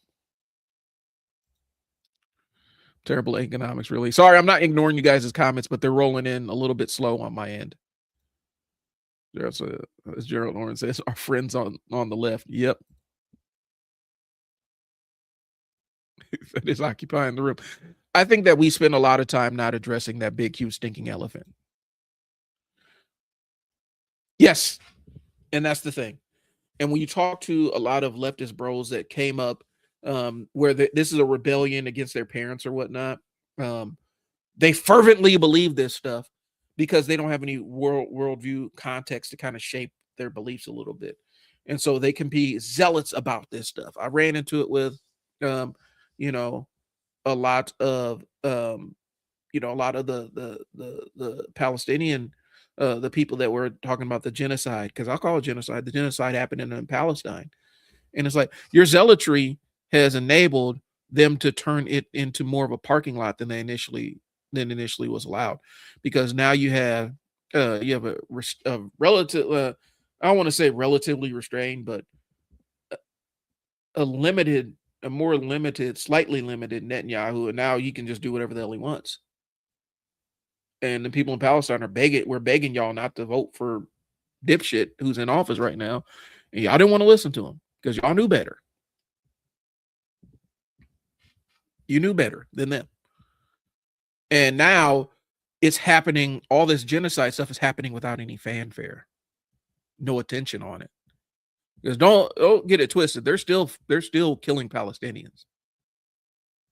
It's just quiet now because they shifted. Now we're doing it to Lebanese people, and we're freeing Iranian people by killing them, and that's the game plan. But y'all's fervency about this Palestine thing, where the Palestinians are begging y'all, hey, this is not who we want. Don't vote for this guy. And y'all made this your death ground. And now there's such thing as harm reduction, y'all. And I say this all the time. There's such thing as harm reduction. And a lot of people don't have the taste for it, but it's a real thing. I predict warfare whenever the economy slows down, or whenever we need something to, whenever we need to boost the economy, we're going to have a war. And unfortunately, the guy in charge and the leadership team in charge didn't think beyond, hey, let's go pick a war with Iran. There's a reason why his predecessors never had a war with Iran. They never instigated a war with Iran because they knew exactly what was going to happen. Iran was shut down the Strait of Hormuz and fucked the entire world over. And that's exactly what happened. Now we're in the unwinnable quagmire because you've unilaterally given, like, Iran could always do it, but now they're like, oh, this is the newer normal now. You got to pay us to get through this. And they can sit in the middle of the country and just launch drone strikes from the middle of the country and not even be anywhere near at risk from our ships. And they can do this forever. Baldwin debate was better than the one with Gore Vidal. There are no winners in that one. I can imagine. I gotta look at that one again. So I'll be honest with you. I scarcely remember it, so I need to look at that one again. I think you balance pragmatism with some compassion, and that's kind of where I'm at. I've always told people, watching YouTube reminds me. I was on YouTube, it reminds me a lot. I was talking about for black voters, when we talk about like with the Bernie bros and stuff, black voters are incredibly pragmatic. Like, we know that we're kind of marginalized, and so typically we're going to vote with the person that kind of aligns with our interests, that we think has the best chance of winning. And that's how we kind of determine our candidates. And so, like I said, Obama had a difficult time winning people like my mom over because she didn't think he had a chance. It took a lot of convincing. And a lot of black people did the same thing because they're like, I don't think it's going to happen.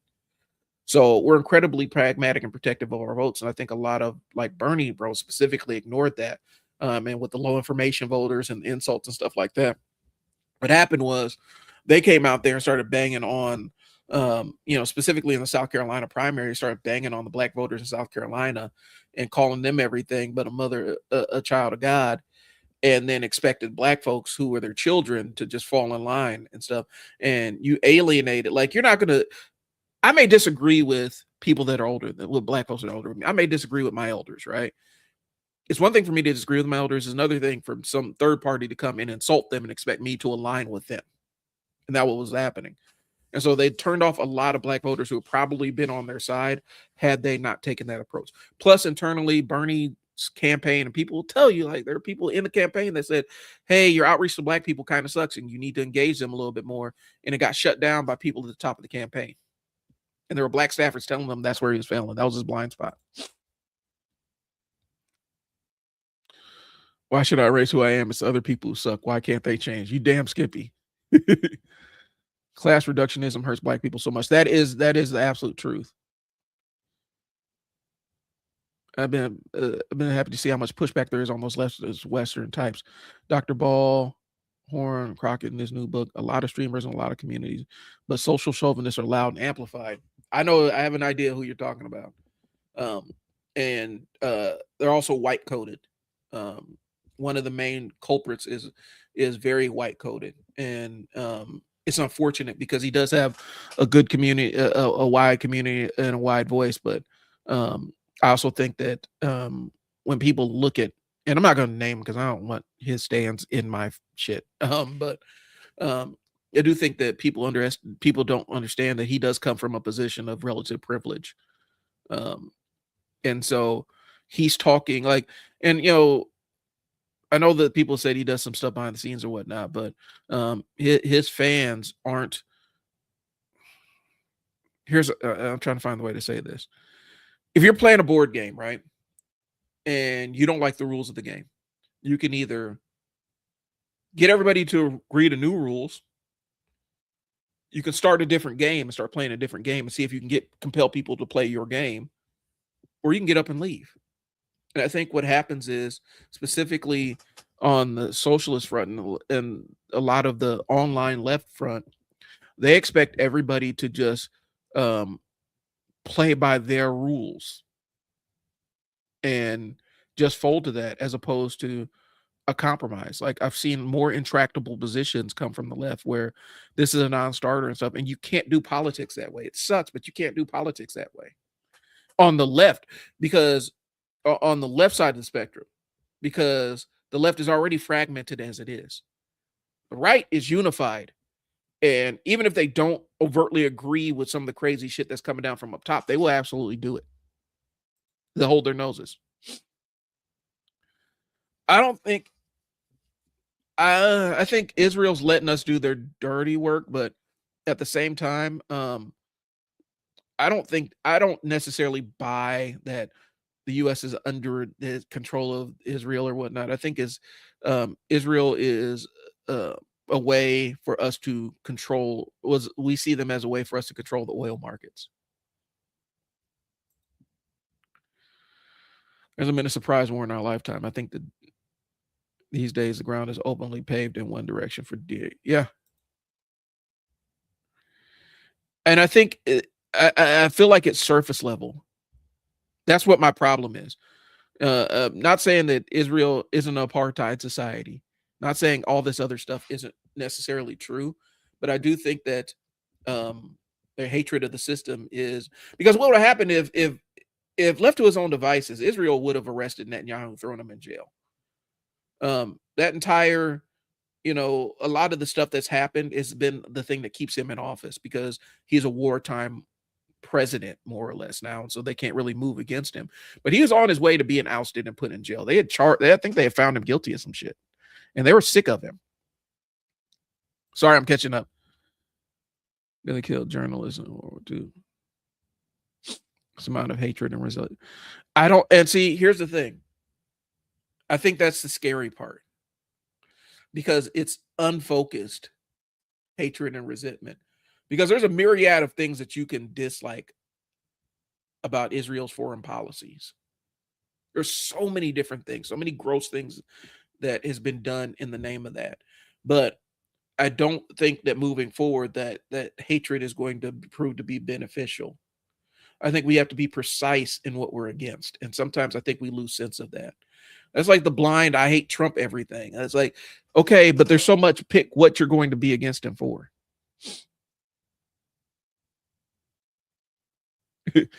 Oh yeah, he did tore Charlie Kirk's ass up. I would have loved to see that. I would have paid to see that.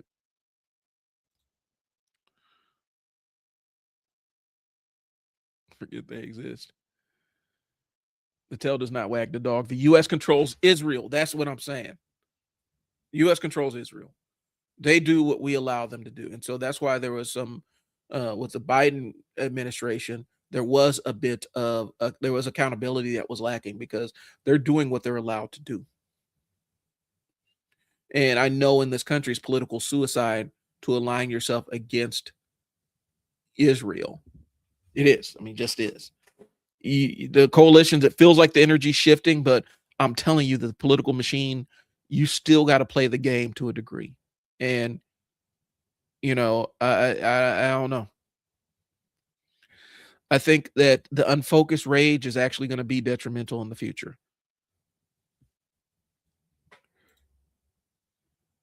Yeah, he was. Yeah, Netanyahu was on his way out, bro, and they would have eventually gotten rid of him, had not all the other stuff happened. These people are useless. I don't want to live. I think what's going to happen is the way political parties are normally organized, because we're in the 7th political party system in this country's history. We've already had 6 or 7 iterations of the same system take place, and right now the current labels are Democrat, Republican, whatever, and it's been like that for a while. Like Democrat and Republican have been the big two for a long time. There was even Democratic Republicans, like that was the name of a party. There were the Whigs, there were all that other stuff. I think what's going to happen is, if the left really wants to take this seriously, and I've been saying this for years, you got to win locally. You got to build a coalition. You got to make the party. You actually got to build it from the ground up. Because here's the thing: the MAGA movement is really just the repackaged Tea Party. It's more deranged, but it's the Tea Party. It's the people that used to dress up like the Quaker Oats man, go and protest on DC and stuff when Obama got in office. Like they were protesting their right to have a white president, like their God-given right to have a white president. And so they latched onto that resentment. Stephen Bannon and his role in Gamergate, which I don't people think, I actually have notebooks and notebooks. That was my old journalism major instinct kicking in when I used to write my blog, because I was going to do a whole thing about how Gamergate's connected to all this MAGA stuff, and it was. But Stephen Bannon latched on to real resentment, and all the Gamergate stuff. It was like this perfect combination, and he combined that with the Tea Party, the former Tea Party movement and stuff like that, and built this machine. And I think the left has got to understand that even though the right doesn't necessarily use grassroots stuff, they're going to have to rely on grassroots stuff because they're more fractured and segmented. And it's not a bad thing. It means it's a more diverse party. There are more voices. There are people from different backgrounds and things like that that drive the direction of the party. And so you have a lot of interest to serve. You got to go win locally and build the momentum.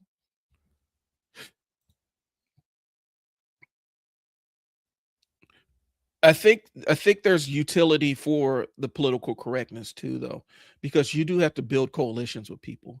And I think, unfortunately, on one end, like on the left, there's one end that doesn't give a fuck, and the other end that's too sensitive to it. And those two things got to figure out how to coexist with one another. But I do think that the reality of it is, we're kind of up a creek with this, because I think it feels like some parts of the left want to skip steps. They want national political power, national political office, without building the grassroots. I look at Mamdani. It was kind of a grassroots movement, but it was also a perfect storm of events. People are so sick of the naked corruption of Eric Adams. And I was telling people, I was giving people earfuls about Eric Adams. Like, this dude he ain't about shit. And watching KRS-One stand on stage with them hurt my heart. But it is what it is. The leftists are going to have to start at the grassroots level and win school boards and city council seats and all these other commissions and stuff like that, and start making the party viable. Where I'm at right now, there's a marijuana legalization party, and this is big enough where it's on a ballot now. Like, for a while it wasn't, but now it's on the ballot now, and you get your own ballot for them if you're in that party. Tea Party is funded by the Koch brothers. Exactly. They created a Frankenstein monster, unleashed it on the countryside, and then it destroyed everything that they wanted. It destroyed a lot of the stuff because the Koch brothers, they didn't necessarily like Trump, and it enabled the thing that they wanted least to happen.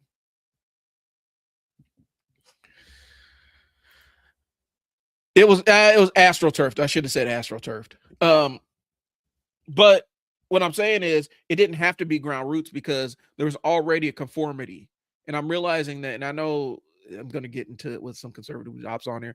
There's a layer of conformity that people like a lot of right wingers really cherish. They'll tell you they're rebels and they're not going to do the party line and they don't listen to take orders from anybody. But then in the same token, will hold their nose and vote for somebody they don't like, or somebody that they voted for has said something that they morally don't agree with, and I've watched themselves tie themselves into pretzels to validate it for them. Meanwhile, I've seen people that voted for Obama turn around and absolutely savage. And they're still on the same side with him, and they will still vote for him again, but they absolutely drug him through the dirt for some of his policies. And that's the dynamic. The left likes to eat its own, and the right likes to copy each other to a degree. Conformity. There's a psychological study that I read years and years ago, where it talked about they could essentially figure out the cognitive patterns of who was going to be conservative and who was going to be conservative and who was going to be progressive based on what they valued. And a lot of it has to do with, if you value conformity, natural order of things, hierarchy and stuff, you're going to lean more conservative. There you go. Like, go read you have a literal fascist like eyes kicking down doors. I appreciate the sentiment, but we don't have time. Here's the thing, and I'll say this, and I want you to kind of wrap your mind around it. As a Black person growing up in this country, I've lived under a form of fascism my entire life. Differential treatment under the law, more surveillance by the state, a court system that is inherently biased against people that look like me. Like, we Black publics have lived under a form of fascism since before Reconstruction. And so what's happening now, and the panic that we're seeing, is that fascism is spreading to people that they never intended it to spread to. Black and indigenous people have lived under this for a long ass time. And now the panic comes when Alex Peretti gets killed. Renee gets killed. How many Black people did ICE kill before then? So for me, I feel like the panic and the rush is probably going to be detrimental. The damage is done. We've taken the idea of hard power and made it soft power. There is no social contract anymore. The office of the president, the executive branch, doesn't follow the laws that the courts lay down anymore. Under threat of law. What if the court say something that Trump doesn't want to do, they'll just say, fuck you, I ain't doing that. And there's nothing that will happen. That's never really happened before. Yep. Bannon was a key cog in all of this. And I think people forget how Gamergate was tied to this shit. And Comicsgate, to a degree, was kind of an offshoot of the Gamergate bullshit. But Gamergate was really, really bad and really, really dark, and people pretend like it wasn't that big of a deal. It created the entire political maelstrom that we're in right now. And then you add a couple of billions of dollars of dark money coming in to fund a lot of these content farms that took over all the social media platforms. Because how many people do you know who only get their news through memes? There's a lot of them. There's a lot of people that only get their news and information through memes. They have the right to vote too. They get all of their information from memes. And so if you hire a bunch of people to just generate those memes, and you just know that, a bunch of senior citizens and middle-aged people are just swapping them in private chats, and it's a bubble where nothing else, where no real information can get in, that's what happened. And so Steve Bannon tapped into something there, where I can just buy its own grassroots. All right, I'm catching up, y'all. Looks authentic, low level. I agree with that point. Donnie built it on charisma. I think that, and like I said, Eric Adams was corrupt as shit. Like it was to the point where he was in the pocket of Turkey's government, and it just became too obvious. I want to skip steps, but I want to skip grassroots. The grassroots is important because that gives you your base and the foundation. That gives you your moral anchor. And I think what happens is a lot of times we end up losing track of what our moral anchors are when it comes to this kind of stuff. I'm ready to organize now. Then find a seat that's not occupied in your locality and run for it, because that's how it gets started. Because there's plenty of vacant seats that never get filled by anybody, and so the incumbent never gets challenged.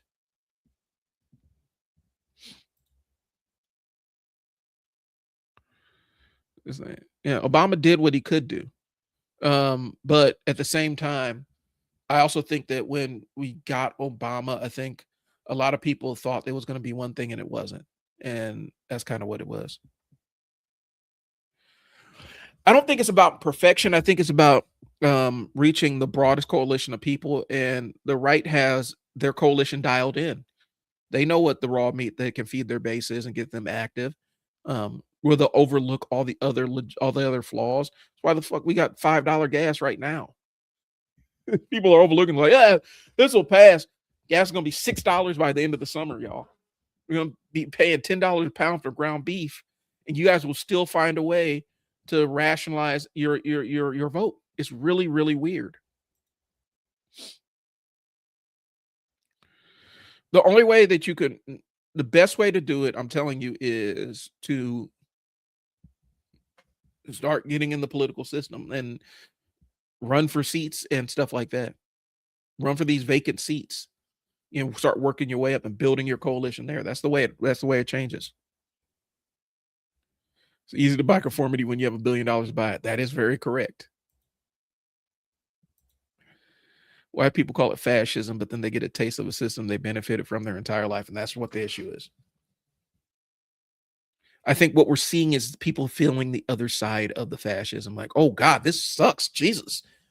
Like this is what y'all experience. I don't like this at all. I don't want this future for my kids. And it's like, but this has been the future for my kids since they were born. So I'm not panicking about it.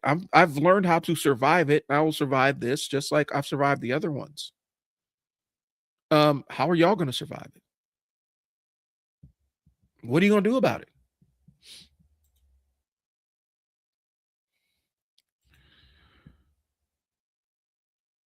I get that a little bit.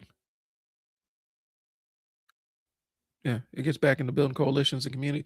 Because when you have a coalition, like one of the things is, and I don't know if you guys have seen this, on PBS there was a special. It was called, I think, the Real Rainbow Coalition, the original Rainbow Coalition or whatnot. And it was about Fred Hampton and the Black Panthers of Chicago formed before Jesse Jackson took the name Rainbow Coalition. He had a Rainbow Coalition of the Young Lords, who are Puerto Rican gang, the Young Patriots, who are working class white kids, and then the Black Panthers, and they were the Rainbow Coalition. And some things they agreed on. One thing they had to confront the Young Patriots about was their use of the Confederate flag in their logo and stuff. And they actually had a conference about it and sat down, and the Young Patriots said, hey, yeah, we're not going to do this because yet we're going to remove the logo. We're going to remove the conservative stuff we're going to remove the Confederate flag from our branding because it's offensive to you guys. And we know it symbolizes something completely different for y'all than it did for us. And we're going to take heed to that. We're going to lean into that coalition. And they fought for workers' rights. They fought the police that were brutalizing working class and brown and black neighborhoods. They did a lot of good work. And if you ever see it, it's on PBS. I think it's the original Rainbow Coalition. Get a chance and watch it. But they were able to mediate their differences, give some ground and not give ground on other things, but they're able to work towards a common goal without something being the breaking point. And I think one thing that happens is you cannot be intractable in every position. And I think that's what happens with a lot of online leftists. It's easy to be intractable in every position because that gets attention. It's loud and in your face, and I'm standing on my square and blah, blah, blah. It gets a lot of attention on social media, but it's not necessarily beneficial for coalition building. Agree. Stuff is ramping up so fast. I don't like that we have a country and lose the election right now. Well, I don't. So this is what you do, though. Again, you have to make sure that you are insulated and protected in case the worst shit happens. Like man, listen, 20 last election cycle, I had like maybe 30 minutes of this sucks. A day of man, what are we gonna do? And then I was like, all right, so we're back to survival now. And so you always have to plan for how you're going to survive this and what your standard of living is going to be. You know, and that's about as real as I can keep it. Initially, we are planning on, we're in the Midwest, like we're in blue dots surrounded by a red state that they're actually actively trying to get rid of, and we're considering, and we're not even considering. Eventually, we're going to move down south. Even though down south is completely fucked up right now from the political side of things, at least I have community down there, in a way that we don't necessarily always have here. Specifically in the city I'm in, Omaha. Omaha has one of the poorest black communities in the country, and it's been historically very deliberate on how they've impoverished this community and divested from this community. And so, even if I got to live under this fascism, at least I'd rather be surrounded by a community that enables us to succeed and allows my kids to thrive. You just got to prepare. You got to prepare, work towards the best, prepare for the worst, and that's been the mantra for a long time. You can force, and the thing about the Democratic Party is if you establish a position, you can get them to move towards your position, or you fall into the banner and then try to carry it on your own. But the biggest problem with it is right now, again, there is no, like this. I hate to say it, but the third party thing is dead for right now until we move on to the next political party system. And that's why I'm saying organize, force the party in the direction that you kind of want to go, be the change you want to see, and start working to get offices and take up official spaces, and get real seats in the government, in political, run from some of these uncontested seats so that you can start building up. Like if the answer is really this third party, you got to build the pathway for the third party, but you can't just expect, leftists can't just expect to hijack the Democratic Party. It's not going to work. It's not going to work. Precinct volunteer stuff. Yeah. All that stuff is available.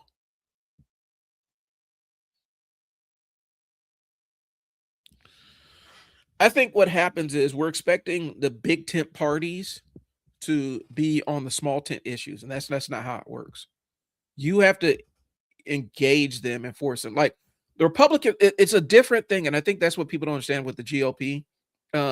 They're kind of all like fall in line, like watching adults say something that is completely not factual just so that they don't inspire the wrath of Trump is crazy.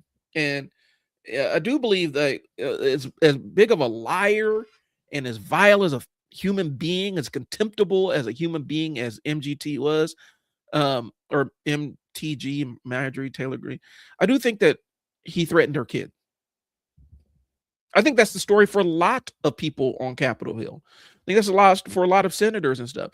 I think that Trump's threatened their families. He knows that all he has to do is sick his followers on them, and they'll death threat him and stuff like that. Because I've been on the receiving end of these people's death threats. I haven't tell somebody you can kill me on the best day of your life you ever had, white boy. I've dealt with that before.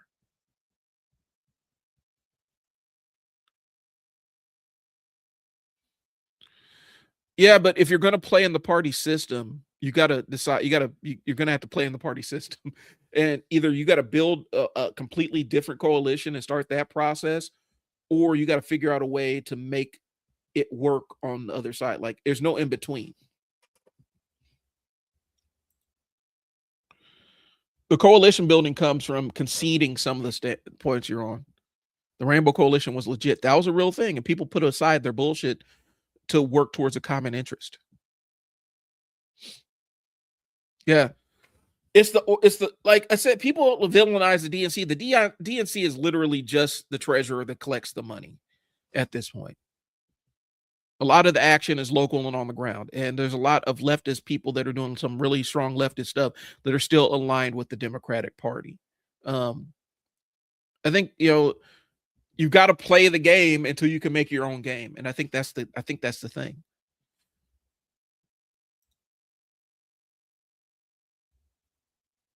Yeah. You may hate McDonald's, but there's a reason why they've sold 1 billion burgers, right?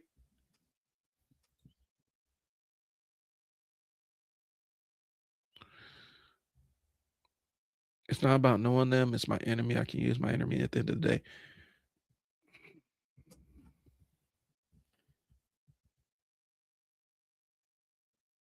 I'm gonna process that one for a little bit because I got some thoughts on that.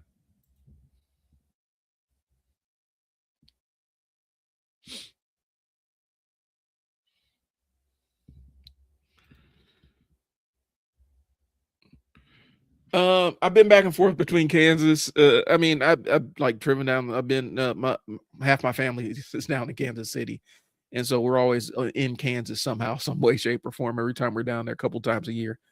I don't know. I think it's probably going to be more like Georgia or somewhere because that's where a lot of my so a good chunk of my family that I grew up with is down there.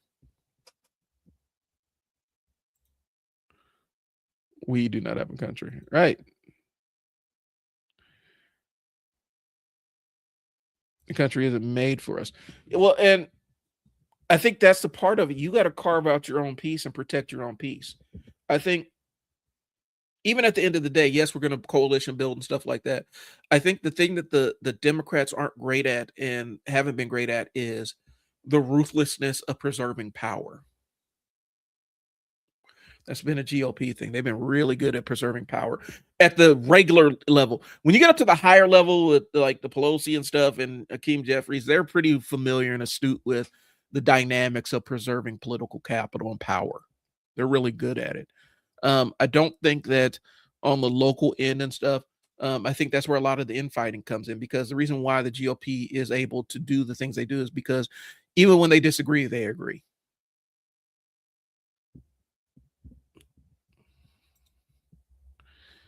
Socialist stuff and not along. Well, and that's okay. So if you're looking for political consistency from these political parties, you're not going to find any kind of positional consistency. They're gonna it's all driven by vibes and winning the interaction. And I think that's the thing that people need to understand about like a lot of times when you see Trump talking and shit, he's the ultimate salesman. I don't think he was a very good salesman, but he had an unlimited supply of mob money. Um, he is amazing at winning the interaction. It's not even being right, it's winning the interaction at the moment. And so they will say whatever is politically expedient for them to win the interaction. I just saw a whole thing where they were showing Kennedy and a couple of other Republican senators before and after when they were complaining about gas prices under Biden, but now Trump is not a big deal. Now the gas prices are through the roof. Hypocrisy doesn't matter to them. They'll adopt whatever position they need to win the interaction and move on. There's a level of sociopathy that goes along with that.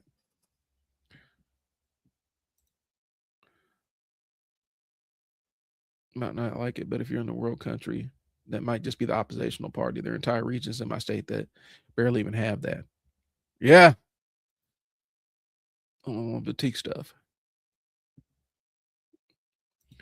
The Panthers represent much more my perspective on organizing and joining one side or the other in uniparty. Organizing, only be poison when linking up with that poison well, and that's what I can see where that goes too. Um, my version of the organizing is you have your political organizing and then your social organizing. You keep those things separate, but you make sure that they communicate with one another. And I think that's kind of what it is. But I've talked about activism versus organizing, and they're two, they're needed on both ends of it. I've talked to somebody else about, and I forgot what book it was. I got to find the book where they're talking about it, but it was a guy who was in like he worked with Dr. Martin Luther King and was privy to a lot of the interactions that he had with Malcolm X. And one of the things they were really good at is pretending like they were on opposing sides. And basically the understanding was they had to pretend like they were on completely opposite sides, even though they're working in tandem, because they're reaching different segments of Black people, activating different segments of Black people. So it's being cognizant of that, that you can be working towards the same thing without ever having to physically say we are an alliance. You just kind of have a shared understanding, a mutual understanding of what's good. But I do think the problem is in the Democratic Party, there's a lot of people in the Democratic Party that are going to need to step out of their roles. I mean, a lot of those Beltway insiders that failed Harris during the election, they failed it because they were young white guys who only had Beltway knowledge. They weren't listening to any other groups. Plus the rift in the White House and stuff. There's a lot of other shit that was going on. But there was no diversity of thought within the leadership. That's all right. I get it. It happens. I didn't know if you want to be closer. No, I want to get out of here. I've had enough of this place.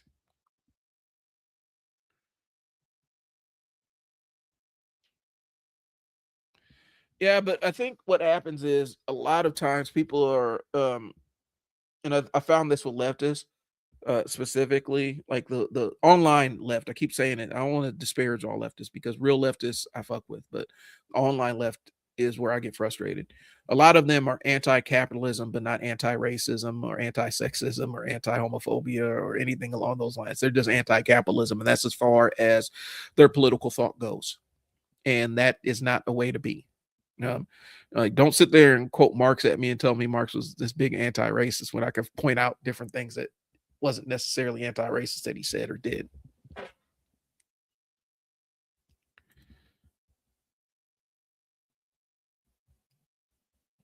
Yeah, I do think the coalition building understands that sometimes people exist in different capacities and still working with them across the aisle and understanding that you're going to have uh, philosophical differences, but you're going to work towards common goals, and I think that's what's lacking. Buckley did in the National Review push the creation of the Republicans and pushed the GOP to go after local school elections. That's exactly what happened. They took taking control of the school system to mold the kind of audience they want. Why do you think they're making it impossible? They're trying to make college inaccessible for all but the chosen few who have the money. They're trying to shape it again. That's why they brought Linda McMahon in to fuck up the Department of Education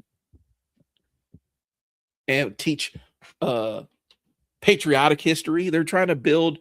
This is manufacturing consent. They're trying to manufacture the next group of voters. They're engineering it right now. That was part of their plan and they said they announced that in 2020. That was that was the entire goal.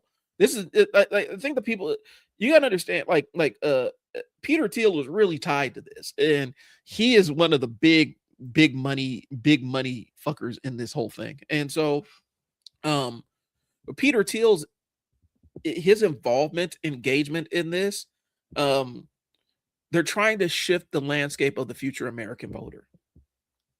And all of it is a money grab for him. Like all of this is, how can I do what I want to do without anybody telling me I can't do the thing I want to do? They're engineering this.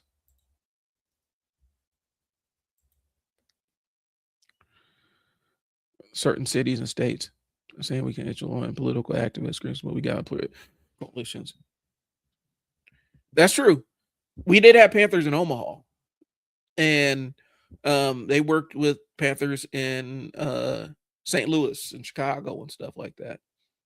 I think you find groups that have a common interest. Here's the thing. The messaging machine, the Democrats' messaging machine is broken. In the sense that they keep trying to engage people that haven't really voted for them in damn near a century. Like, it's getting close there. They feel like they have to win them back over instead of go out and reaching and engaging more of the people that will support you. And for a lot of people, that's a lot of Democrats, that's threatening. That is a threatening proposition. Because they're going to have to realize, okay, so the base of the party hasn't been white for a long time. And instead of embracing that and understanding that we need that to engage the people that we want to engage, they keep trying to chase these white working class voters who haven't messed with the Democratic Party. They're not voting against their self-interest necessarily. They're voting for their interest. Their interest is making sure other people don't have things. Mark's got hella racist and sexist. Yeah. And people hold him up as this paragon of ideals and stuff. And it's like, he has a book called The Jewish Question. Yeah. They're trying to do that to kindergartens. They're trying to indoctrinate kindergartens. Yeah, that's true. Peter Thiel. Peter Thiel is a horrible person. Like he is the closest thing. Like if you've read Absolute Batman, he is the Joker of this universe. He is the absolute Joker of this universe. Only difference is I know that Peter Thiel was born sometime in the last century. But he has his hand in everything. He's probably watching. Hey, Peter, if you're watching right now, Palantir, what's up? How's it going? Give your boy a like. I'm shouting you out. He controls the largest intelligence operation the world has ever seen. He works with Larry Ellison, who has databases on everybody. If you don't know what Oracle does, Oracle is pretty much in every hospital, every school, every store, everything that uses a database. And that's pretty much everything. That's what Oracle does. They make databases, and they make databases you can't get out of. They just entrap you into Oracle databases. And Palantir made a system that can scour databases and pluck out data and do Minority Report stuff. Palantir was in Atlanta and I think New York and stuff. They're using their predictive software to determine where crime was going to be or what criminals were likely to recidivate based on the data that they had. It's really dark stuff, man. It's Minority Report stuff, but that's what we got right now. And so we installed them. Citizens United was really when this country got cooked. Citizens United it cooked this country. It melted this country's brain. Because with Citizens United, they said corporations are people too. Money is unlimited free speech. The other side is getting rid of the fairness doctrine. That cooked the brain of this country. Where you had conservative radio jumping up and being, Rush Limbaugh was absolutely socially rewarded for being the biggest bigot that he could possibly be. Like, getting rid of this stuff absolutely cooked this country. I'd rather them not pass the Children's Advertising Act so we can still have Saturday morning cartoons than the fairness doctrine. That was a more net positive. At least we knew we were being marketed to, right? The fairness doctrine, getting rid of that, Citizens United, all that other stuff. That's why this country is cooked right now. We have a money machine. And as long as you have enough money, you can run the machine.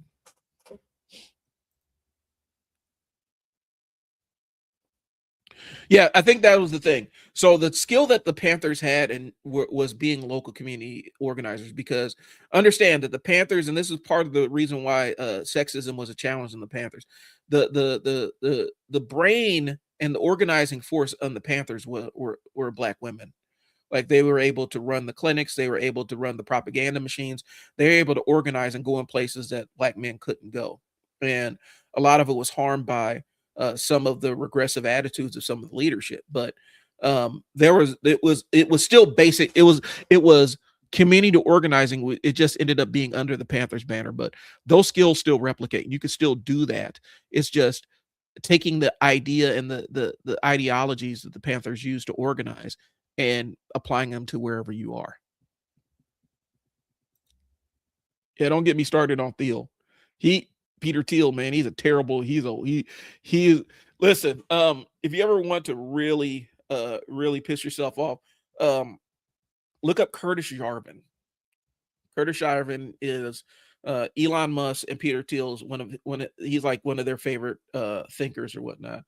And the dark enlightenment thing where they decided that democracy was a failed experiment, and Curtis Yarvin believes that some people are better suited to be slaves. He thinks the future of this country, and this future of this world is um, corporate cities where they're governed over by a board and not a government. Like he's crazy, and this is who Peter Thiel really messes with. He really invests in him.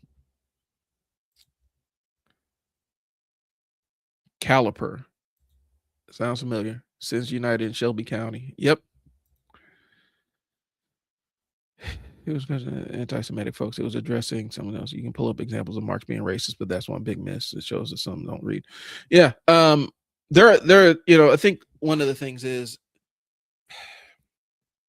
we have to understand about anti-blackness is how pervasive anti-blackness was. And historically it pervaded all the spheres of society, and even the highest level of education it didn't. So education isn't the thing that necessarily beats anti-blackness. Sometimes it's fed by it, sometimes it feeds it. And so the only thing that beats anti-black racism is being aware of when it's occurring and giving voice to it. The dork enlightenment types are the worst. Yeah, those are a lot of incels fall into dork enlightenment. Yeah, Prosperia is the one that I was thinking of, and I can't remember what country it's in, but they're about to bankrupt that country. And they're taking all their water and electricity, and they're going to bankrupt the country so that they can have their city. I know that they tried to do it in California too. So the tech bros can have their city. Listening to the CEO, was it Stripe? I don't know if it was Stripe or not, where he had this entire hypothetical situation where you had the blues and the grays in the city, and the blues had all the power, the grays just lived there, and if you're a blue you can go here, and the grays you could go here, but if you're a red you can do anything. It was crazy work, and he had this entire scenario envisioned in his head about how he's going to control the social order. Honduras. Yeah. And I don't know, here's the thing. A lot of people in this world think that they're going to be billionaires sometimes. So they think they're going to end up hobnobbing with these people one day. And they don't understand we're the meat that they're going to feed into the grinder, that they think that we're going to feed into the grinder. A lot of these billionaires aren't necessarily smart people. We talked about this on other streams before. They think that they're going to be able to have their underground bunker, and the rest of us are going to live in this fiefdom, like a bunch of serfs underneath them. And that's what's going to be. And they don't understand, like, how are you going to control those people when there's no electricity and there's no money? Because most money is digital right now. Or money doesn't mean anything. What are you going to do to control these folks? 3 African countries. That's basically the Chinese social rating system. Yep. Okay. I need to look that one up. Oh shoot. Hey guys, I'm gonna have to wrap this up. I think I'm out of storage space. Let me go ahead and clear my thing off. I can't. I know I always say I'm gonna pop on next week. I'm actually gonna hop on next week and maybe do a kind of decompression stream, because I do still want to talk about where I'm at with the Dark Tower. and just some 2026 takes on a book that was written a long time ago. And it's still one of my favorite books. Like Dark Tower is still one of my favorite fantasy series of all time. But there's some stuff that did not age well, and that's okay. That's okay. Yeah. Sorry, I'm going through making sure I got everybody's comment. Um, I want to talk about like some things that didn't land with Susanna and stuff like that. But I'm gonna do that. I'm gonna save that for another stream. I got a couple of other things that I'm probably gonna postpone for another stream. I love the conversation, love the interaction. I appreciate you guys. I will talk to you guys later. Peace.